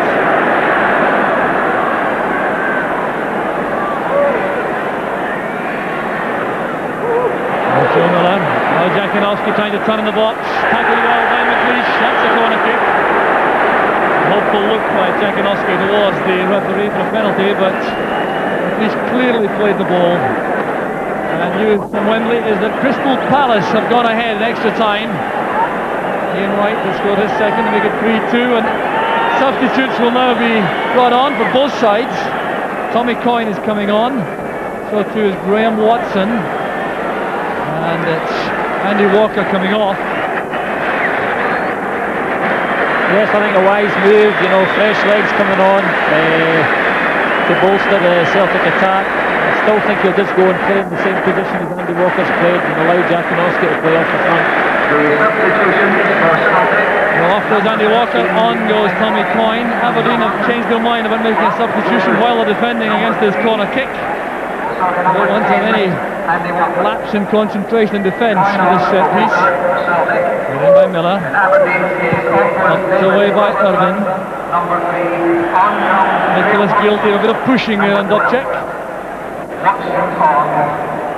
Free kick taken quickly by McStay. Galloway drives it in. There's Paul Elliott. Matched by McKimmie. And Mason. Good pass to Bett. Hustled there by Rogan. That's why the pass went astray. Here's Mike Galloway. Now Joe Miller. Going outside, McKimmie. Good cross. McLeish was there. Bit of climbing by Rogan on Bett. Free kick to Aberdeen. It'll have to be taken from the correct place to satisfy referee George Smith. For Aberdeen now, John, I feel that they've got to try and get Jim Bett on the ball as much as possible for him to try and dictate the game from a wide position where he's now playing.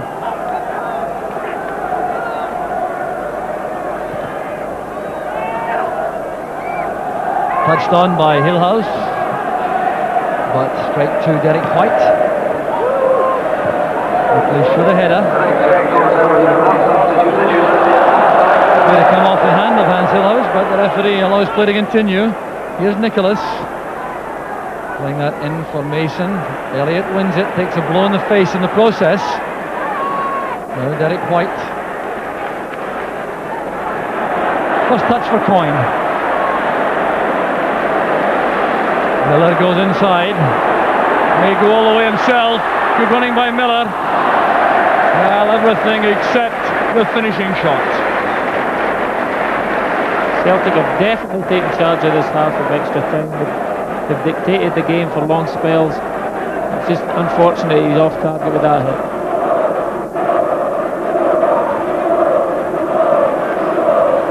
Aberdeen have changed their mind about making a change at this stage. They have Graham Watson stripped and ready to go on.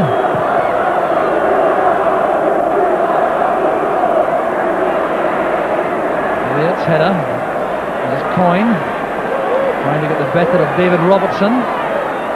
Dziekanowski stopped there by McLeish. There's Connor running into trouble. Peter Grant wins it for Celtic. Back with Dziekanowski. Cross it goes to Paul McStay. Well, he scored one of the goals of the competition against Dunfermline at Celtic Park from just about that range. But the ball seemed to bobble slightly. It reached him this time, and he rolled it well over. It's 3 shots Celtic have had in the last 2 or 3 minutes. Aberdeen seem to be falling back deeper and deeper and allowing them to have shots from 18-20 yards. It might prove costly.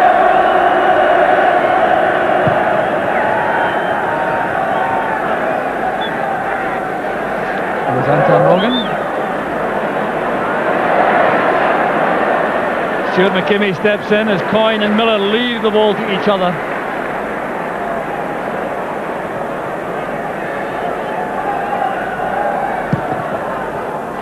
Well, we certainly haven't seen much of Aberdeen's attacking force in the first period of extra time.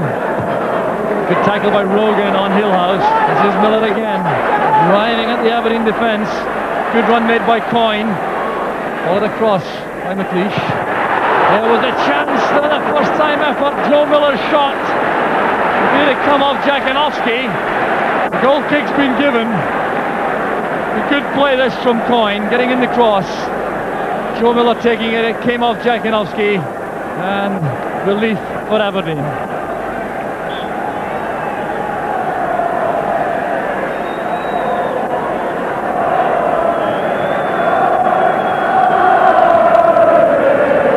Closing minute of the first period of extra time. Mason getting a touch. Rogan lashes the ball forward too far ahead of Coyne. The noise mainly coming from the Celtic supporters. Perhaps now they sense victory. Certainly have had the upper hand for this part of the extra time period. Let's pull Elliott with a header. Applause again for the big centre half.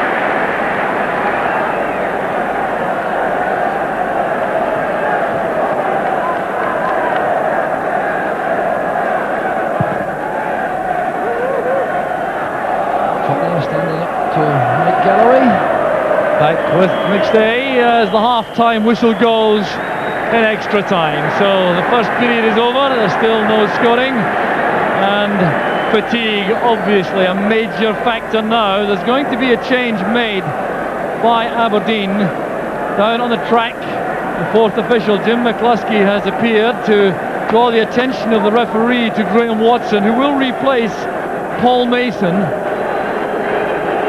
That may allow Gilhaus to go to the left. Paul Mason, the hero of the Skull Cup final with 2 goals against Rangers, goes off. And Graham Watson goes straight across to the right, indicates to Hans Gilhaus he's to switch to the left. And the running power of Watson in this 50-minute period could be crucial. I think, Jock, that Gilhaus will now go through the middle. I think it's a wise move to allow him to run free to both sides. But he seems to have sat in the inside left areas to begin with. Rogan playing it forward, there's no offside. Irivine beaten to the ball there by Dziekanowski. Celtic getting players forward now. Dziekanowski's very skillful in this position. Tackled well by Irivine, kept his eye on the ball. Here's Graham Watson. That's helped on by Gilhaus for Bett. Well, Jim Bett. Watson's making a run. That's who Bett was trying to reach. Rogan gets the clearance in, and the offside flag is up against Dziekanowski. And Anton Rogan has failed to get back at his feet after that challenge from Graham Watson. It looks as though he may have a spot of cramp. Well, Anton Rogan clearly is in a lot of pain. Well, what thoughts now, Paul, in the minds of these players? You've been in extra time in a final before. I think, as you said, fear. I don't think anybody wants to make any mistakes in the game. And thus the ball's going long all the time to the front. And really all it really needs is for somebody just to stand on the ball and dictate passes in the midfield. And instead of having to run about and chase the ball, just keep the ball and just try and progress up the park with passes. I think tired legs doesn't help to play the ball long and go and support. So Anton Rogan is back on his feet after that challenge from Graham Watson. He could have landed awkwardly actually, Anton Rogan. Twisted a knee or an ankle perhaps, or maybe a knock from Watson, but it's still Aberdeen coming forward. So here's David Robertson, one of those long throw opportunities. This time McLeish says, leave this to me, tells Irvine to stay back, and he charges forward into the penalty area.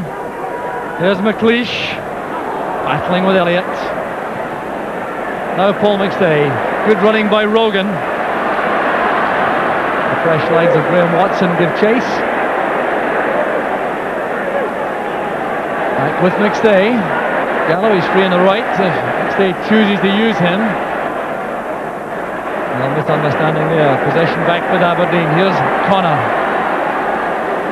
and Robertson. That's one for Bett to chase with Grant, the covering player. Gilhaus is available. Near post ball, looking for Nicholas. Carefully watched by Bonner. Great ball there, right into the front post. Just no takers.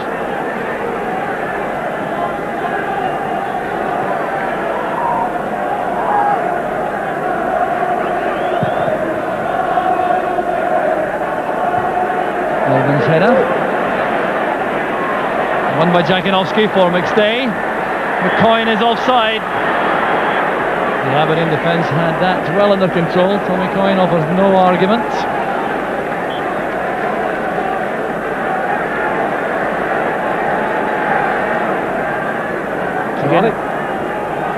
Again, Alec having to play it long, nobody taking it to feet. Too long for Connor and for Galloway. Across goes Gilhaus. Little shoulder charge on Galloway as the ball reaches the touchline. The throw goes to Celtic.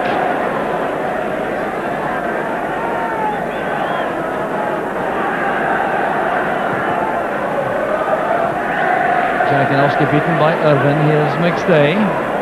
Now Whyte. Been allowed to come forward. It's one for Coyne to chase an awkward one with Snelders sorting out all the arguments. A hard landing for Alec McLeish and for Tommy Coyne. A treacherous high ball this for the defence. Played in by Whyte. McLeish trying to judge this properly. He saw Snelders coming, knew he would take a knock. McLeish doing well, so too did Irvine. There's Connor. Nicholas trying to get the better of Wdowczyk. The covering player was Whyte. McLeish's header. McStay will let this run.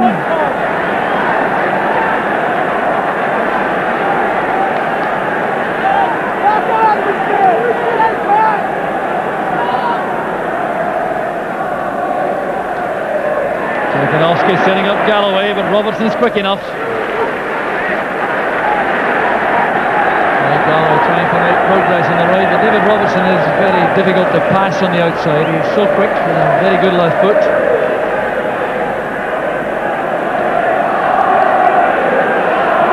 McStay looking for movement. Tommy Coyne provides it. Back with Galloway for the cross. Here's Dziekanowski. Peter Grant. I think he's hit to the ball. Graham Watson's header out. Brian Grant was tripped there by Miller. Joe Miller's not happy with the referee on that occasion. Miller, who has a cup medal for Aberdeen in 1986, as well as a couple for Celtic in the last 2 seasons. Celtic going for their first hat-trick in their history. Aberdeen achieving that early in the 80s.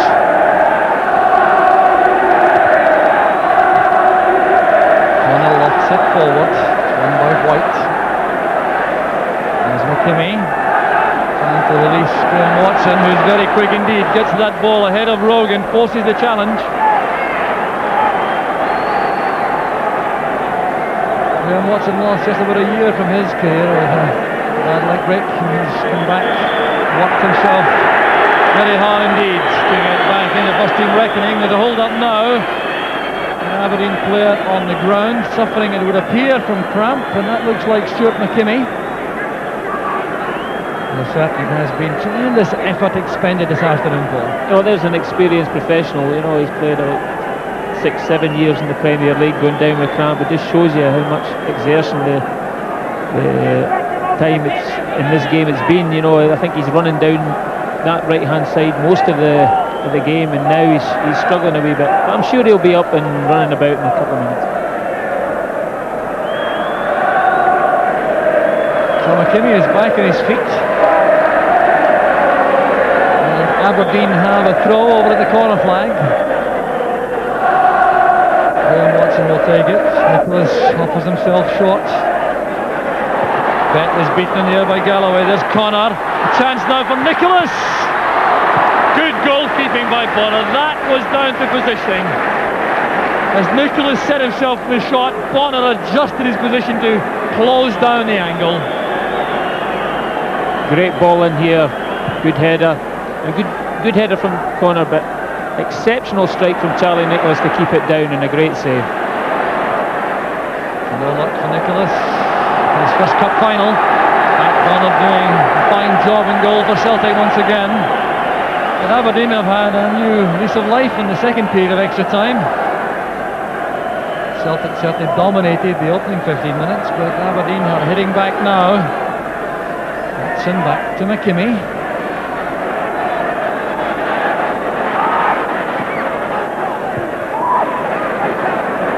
Aberdeen, of course, no strangers to extra time in finals. When they had their hat-trick of wins in 82, 83, 84, they had to go to extra time on each occasion. And only in 1986, when they won 3-0 against Hearts, did they have it comfortably within the 90 minutes. So they're used to very tense, tight cup finals. Gilhaus across to Connor. McKimmie's available on the right. Closed down now by Grant. Elliott coming in behind Nicholas. This is Watson. Can he hit the byline? Certainly trying. Almost got that beyond Pat Bonner. Such a promising young player, Graham Watson. Thinking only about going on the outside, getting to the dead ball line and getting a ball across, but Bonner stretched himself to make the catch. Really, at this time, it's very important to get to bylines, to give people time to make runs in the box. The young lad did very well. So another hold up, another player in trouble. It's Joe Miller who appears to need some repair work at the Celtic bench. Joe Miller explains the problem to Ryan Scott, and again that certainly does appear to be cramp. Both substitutes now committed by Celtic. Aberdeen still have one in reserve. That's Ian Jess.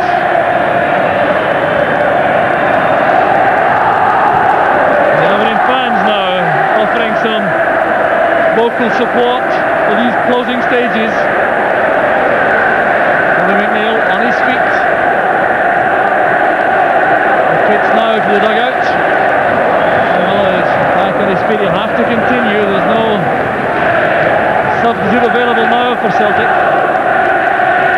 Celtic fans responding to the Aberdeen vocal support themselves. They're making for tremendous atmosphere. David Robertson looking for a run up for the long throw. Looking for McLeish. He's up there with Elliott. Coyne with the clearance. Dziekanowski trying to hold off Irivine. There's McStay. Tackled late by McLeish, although Celtic were making progress. The advantage zone might have been applied there. Alec McLeish though will be having to get the chance to get back to his central defensive beat.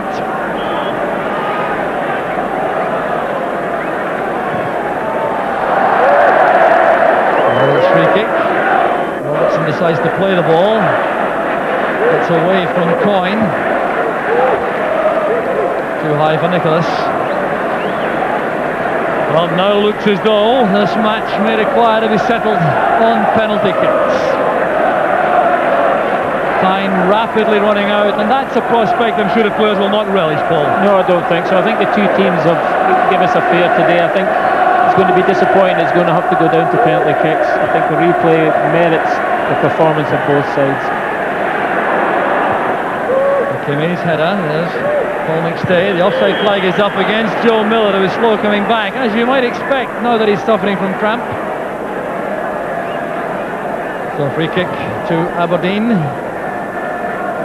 And for the first time, the cup may be won on penalties.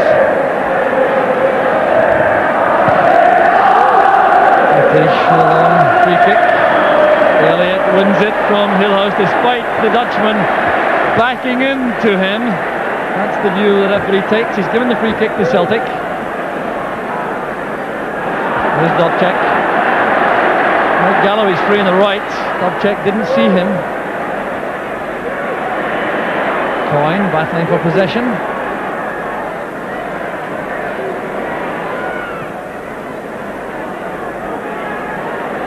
Rogan inside for Miller. Here's Dziekanowski. Now Galloway. That's cut off by Connor. Gilhaus trying to hold off Elliott. And he gets away from Paul McStay as well. Some tough treatment for Hans Gilhaus. He's not at all happy about the attention he was receiving there. And in fact, I think you'll find it was Paul McStay who was the last Celtic player involved in that hefty physical collision. You have to hand it to Hans Gilhaus. So much courage. He's had a torrid time from Paul Elliott, but still prepared to use his skills to try to take him on, and then was taken out of the play by the Celtic captain, Paul McStay. 2 minutes remaining in extra time. Alec McLeish with the free kick.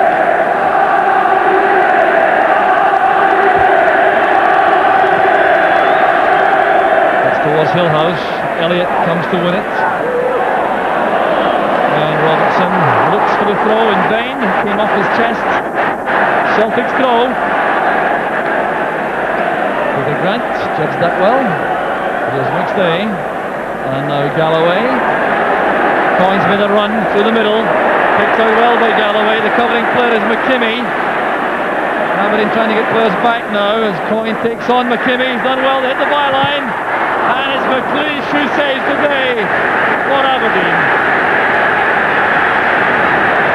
Tommy Coyne doing extremely well on that run from the long pass from Mike Galloway, getting away from McKimmie.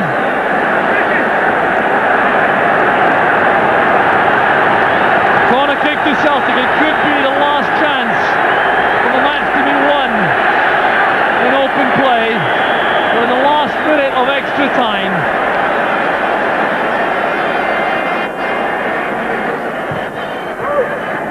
corner kick across to Elliott. Snelders very calmly winning that and spinning away from Dziekanowski. Elliott gets up well for this. Dziekanowski challenges, but Snelders saw him coming, took the catch and then spun away from the Celtic striker. So headed on there by Graham Watson. And that almost beat Pat Bonner. The pass back from Derek Whyte. Gilhaus coming in. from Wembley is that Mark Hughes has equalised for Manchester United in extra time. It's 3 apiece at Wembley. No scoring here at Hampden, and that is the end of the match. The cup will be settled on penalty kicks. 120 minutes of all-out effort and tremendous entertainment, but no goals at all, and there's going to be a penalty shootout to settle the destination of the 10th Scottish Cup. Don't go away, we'll be right back.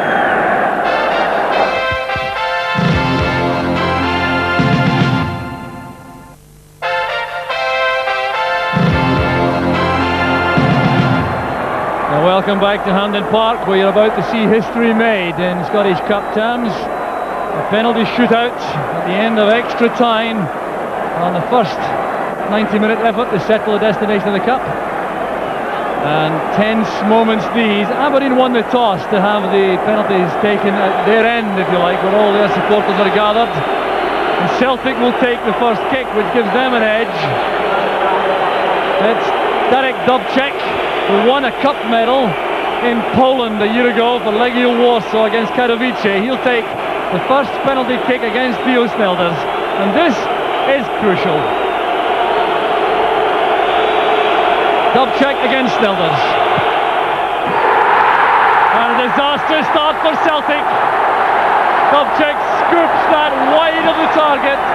Snelders standing up to this, then going to the right direction, but what a miss by Dubček. I think obviously that's the hardest penalty to take out of them all, the first one. And of course Celtic was one of the penalty takers. Andy Walker not able to become involved because he was substituted. He was normally be their first choice penalty man. Now Pat Bonner has to try to redress the balance here. It's Jim Bett, the Aberdeen penalty man, who'll take the first kick. Again, real tension now. Aberdeen have the edge. If Jim Bett can score.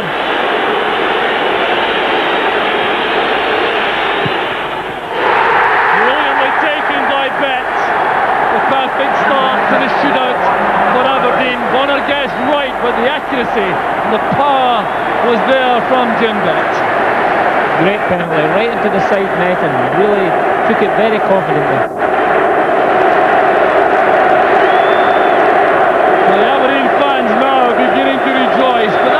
Premature, a long way to go, and it's going to be Peter Grant who'll take the next for Celtic.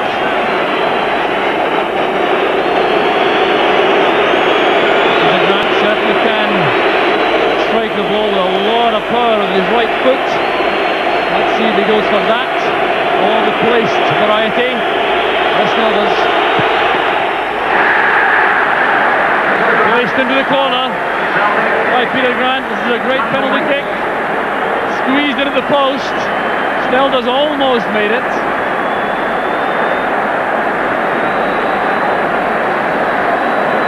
They're all even, but Celtic have had one miss, and Aberdeen always trailing one behind. Here's Robert Connor.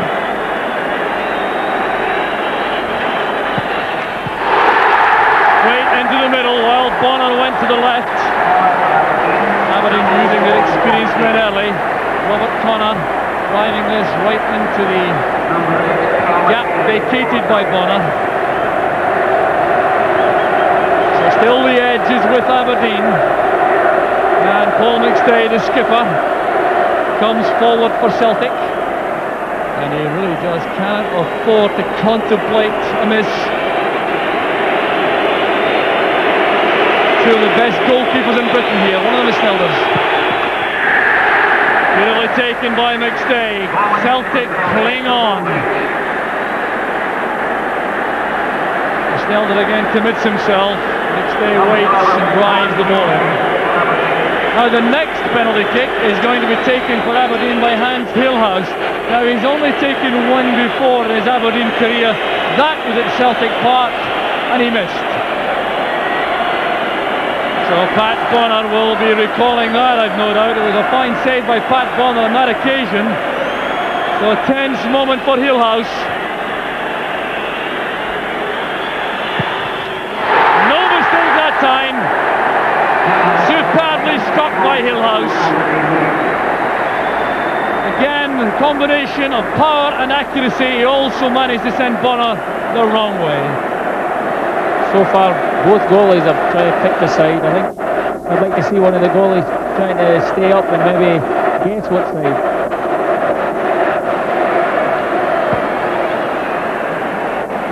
So here comes Tommy Coyne. He scored one this season in the first league match against Hearts at Tynecastle way back in August. He scored one out of a hat-trick. A great start to the season for him. Now, vital for Celtic. Can Tommy Coyne keep them in the hunt? Oh, that's well taken by Coyne. Very confident, very composed. Snelders doing all he can to put him off, but it had no effect on Tommy Coyne. Now the next one will be taken by Brian Grant. Remember, 3 apiece, but Celtic have missed one. Aberdeen have a 100% record so far. Brian Grant coming forward to try to maintain that. He's had a good scoring record this season. He scored 8 goals from midfield, none of them though from the penalty spot. It's Grant against Bonner.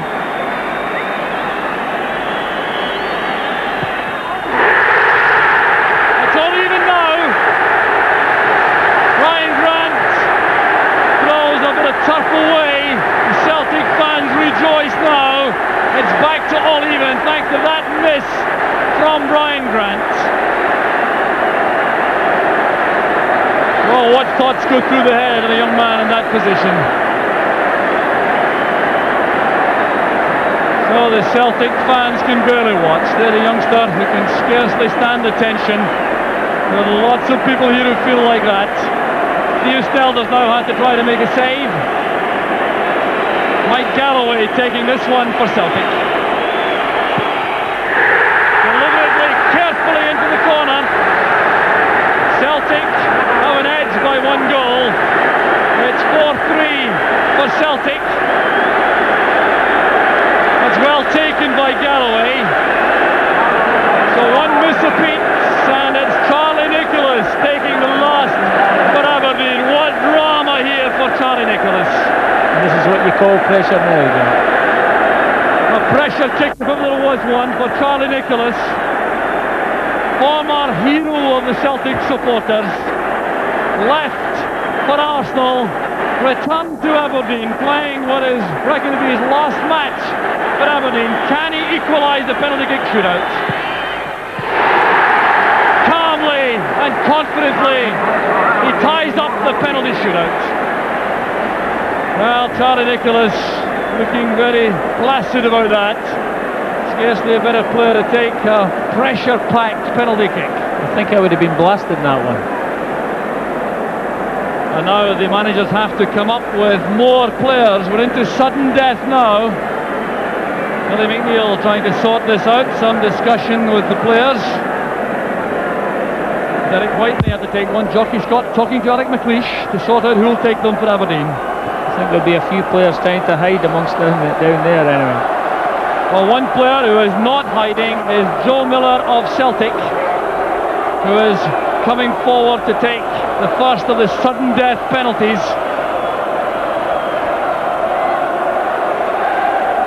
Jockey Scott has had a chat with Alec McLeish, who's been left with the task of organising. I think Alec McLeish himself will take the next one.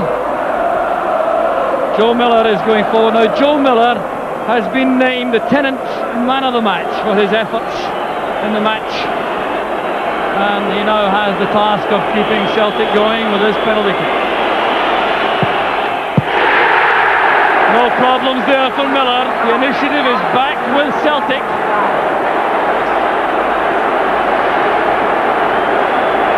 A fine penalty that from Joe Miller. And now the Aberdeen skipper comes forward. The player of the year. Football Writers Player of the Year last week. Record caps for Scotland apart from Kenny Dalglish. Not known for taking penalty kicks. He has to keep Aberdeen in the cup with this effort. Well, that's beautifully taken by McLeish. clearly mightily relieved about that. No doubt felt he had to take the responsibility in the sudden death stages, and that's brilliantly finished. So now it switches back to Celtic. Well, this could really go on all night. Derek Whyte will take this one.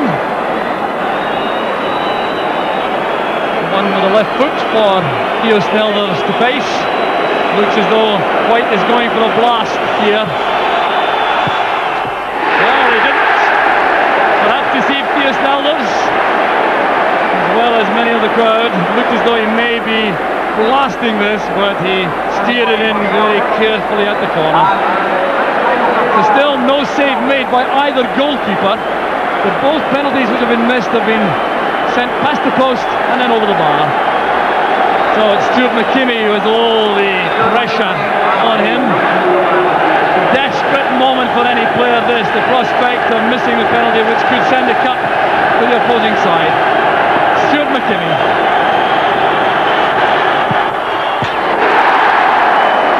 Deadly finishing. This is really quite remarkable. The quality of penalty taking has been outstanding this afternoon in the most tension-packed circumstances. Right under the crossbar.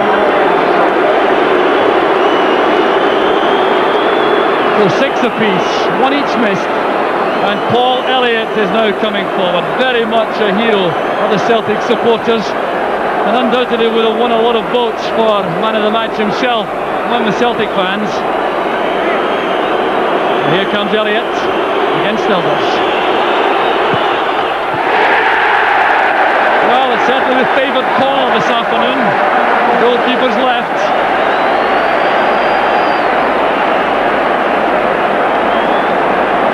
Beautifully taken again. Paul Elliott. This time for Aberdeen it will be David Robertson. Well, man will take it with his left foot. The youngest player in the Aberdeen starting lineup, just 21 years old. First Scottish Cup final. Well, a two-step run-up. A big sigh of relief from the young fullback. Well, we're seeing a variation in styles too for these penalties, but that was as effective as any of the previous ones.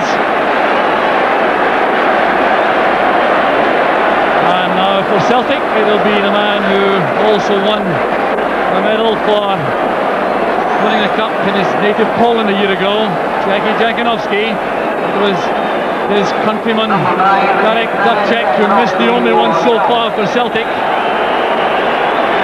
Here is Dziekanowski.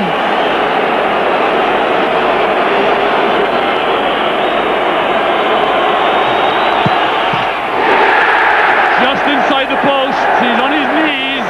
He knows that was very close indeed. Holds his head now. Snelders this time guessing right again. It just made it. So again, Celtic have the edge. And next will be taken by the youngest player on the field, 19-year-old Graham Watson. Joined the club from D-Side Boys Club. It's his first big final. His career was threatened by a very serious injury a year ago, and the Celtic fans trying to build up the tension for the youngster.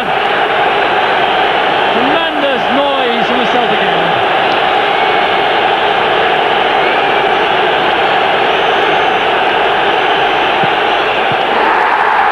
Oh, you have to hand it to the young man. A little smile appears on his face.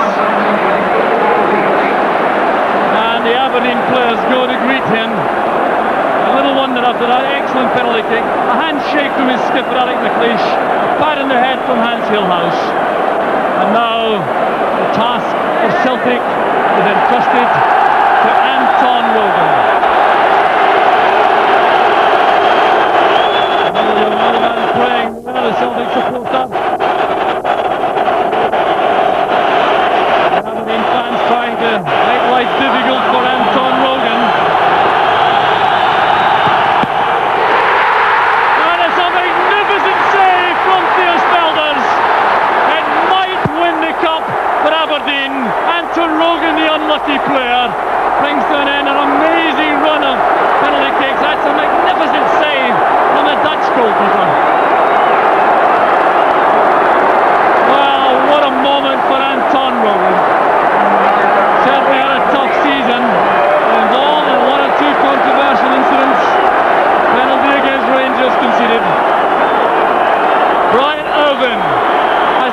winning the cup for Aberdeen.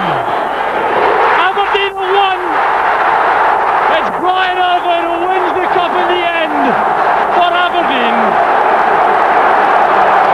The big central defender is mobbed by his teammates after that finishing effort. So too is Theo Snelders. McLeish is busy at the moment, shaking hands with all the Celtic players. He no doubt understands their feelings to the full. Watson came through a torrid test of his character with flying colours. So did these Aberdeen players. Only one error came from Ryan Grant, who shot the ball over the bar. He'll be thoroughly relieved now. The Tennants were his cup winners in 1990 at Aberdeen. The winners of the Scotland Cup, the winners now of the Tennant Scottish Cup, congratulated their Graham Watson by Drew Jarvie and Jockey Scott. The Celtic players, to their great credit, offering warm handshakes. So don't go away, we'll be back with the celebration scenes in a couple of minutes.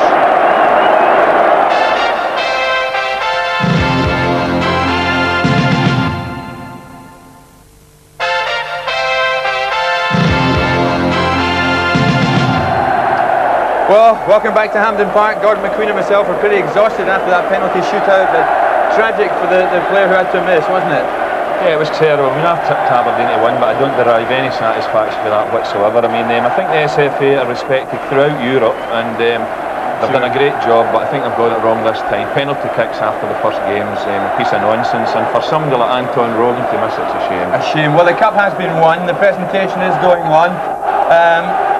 Pretty tragic, as we say, but there's Alec McLeish. Alec McLeish mounts the steps there to receive the Tennant Scottish Cup. Holds it aloft to the Aberdeen supporters. It's been a long, trying afternoon, but it's ended in jubilation for the men from the north. Gilhaus holds up the trophy. It goes right down the line now as the Aberdeen fans celebrate. What a match it was. You can't help but have sympathy for the Celtic players as losers in a penalty shootout. Theo Snelders made that crucial save from Anton Rogan. So the cup is passed down the line, and the moment savoured by these players, many of them enjoying it for the first time. One of them is Graham Watson, who scored a penalty kick in the shootout. So there are the Aberdeen fans, still joyous on the covered terrace to our left, as the young men at the front of the terracing remember this moment for the first time. So the players down on the turf now for the photographs for the press, and there's going to be a lap of honour without any question. The Celtic players have already gone to their supporters. They've now left the arena as the Aberdeen players now go to their supporters. And Alec McLeish is with Rob McLean. Alec McLeish, a dramatic ending to a Scottish Cup final. Yes, it's been a long, hard Scottish Cup final, tennis Scottish Cup final that is, and it's been a good one for us. We got off to a shaky start against Morton. We're getting through that, and I'm just glad that we finally won the first tennis Scottish Cup final. But in saying that, it's a terrible way to lose a cup final, playing it in penalties.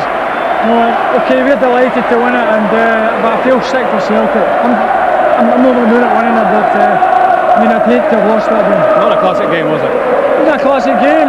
Celtic, you know, they proved the critics wrong again. Probably over 90 minutes in extra time. I'd say they were marginally the better team, but that's not much consolation to them now. Your central defensive partner Brian Irvine's here. Big Brian, well done. That must have been a heart-stopping moment when you stepped up to take that penalty. Well, I was last to go. I really have no confidence hitting a penalty, so I mean, I don't know where the power or the strength came from. It certainly wasn't my own strength that ball went in the back of the net with. And tell me how it felt when it went in. Well, I suppose it's a feeling you'll never be able to describe unless you've been in the position, but if it's any consolation to Celtic, really, I mean, I feel for them. We're obviously delighted and very thankful that we've won, but my commiserations to all Celtic supporters in a situation like this. Well done to you, thanks very much. Thank you very much. Alex Smith, the Aberdeen manager, some would say not the way to settle a Scottish Cup final. No, it isn't. We're glad we've won it, but it's not the best way to win a cup final. I'd have rather played another replay, but that's the rules, and we could quite easily have lost it at that stage. But I felt over the piece, we played slightly better than Celtic, and I thought we maybe deserved to win it over the 2 hours. What went wrong as far as the game as a spectacle was concerned? I think the first half was played at such a pace that it sagged a bit in the second, and it became a bit of stalemate. Celtic battled away very hard and played well, and stifled us a wee bit. And the result, we didn't really get the chances in the second half like we had created in the first. The way the penalties were going, I thought you were going to get your boots on and come down from the stand. Well, I mean, penalty kicks, it's a terrible thing to ask players to go through that ordeal. And I keep saying that, it's a different game altogether for football. You're as well going to the fair and shooting down some ducks in the fair with rifles as standing there taking penalty kicks. Anyway, 2 cups in the season for Aberdeen. Aberdeen lost a couple of years ago in penalty kicks, and that's the first time. I'm delighted for the players. Well, congratulations. Doesn't look like it, does it? But okay. So a smile at the end there from Alex Smith. There's Charlie Nicholas, perhaps his farewell to these Aberdeen supporters. His first cup final, he's a winner's medal in very dramatic circumstances. And I have to say that I've been very happy young man beside me, Paul Sturrock of Dundee United, who made the point that Dundee United are now in Europe with Aberdeen winning the cup this afternoon. And he was the man who tipped Celtic beforehand and got a very good run for his money. There's Graham Watson, who's obviously enjoying every second of this. And Rob McLeish is now with Joe Miller. Joe Miller receiving the Man of the Match award now, but you would have liked it under happier circumstances, Joe, obviously. I'd have rather had a winner's medal today, but it's not to be. What went wrong as far as you're concerned? Celtic had their chances in the game, didn't they? Yes, we had our chances, we just didn't capitalise on them. All credit to Aberdeen, they came here and gave us a great game. It's always great games with Aberdeen, but you can't take that away from them. Good luck to them. Commiserations to you. Right, thanks very much. Poor Joe Miller there. Ironically, Gordon McQueen down at Wembley, it finished 3-3, and that game goes to a replay, and I think you would like to have seen this one go to replay, as you said. Well, we've said it, you're listening to Alex Smith saying it there, Alec McLeish, I mean, Brian, everybody realises that the game should have went to a replay, and maybe they'll have a rethink about that, because it's a terrible, terrible way to lose that. I mean, you don't remember who scored the penalty, but you remember who missed it, and poor Anton was the one, which is a crying shame for the boy. And briefly, Gordon, a tremendous reception from the Celtic supporters, who now know that Celtic are out of Europe. And the Celtic players came round there at the end, and the Celtic supporters to a man stood there and applauded. But regardless of that, Aberdeen are the Scottish Cup winners, winning the 10th Scottish Cup today, controversially, on penalties. Goodbye.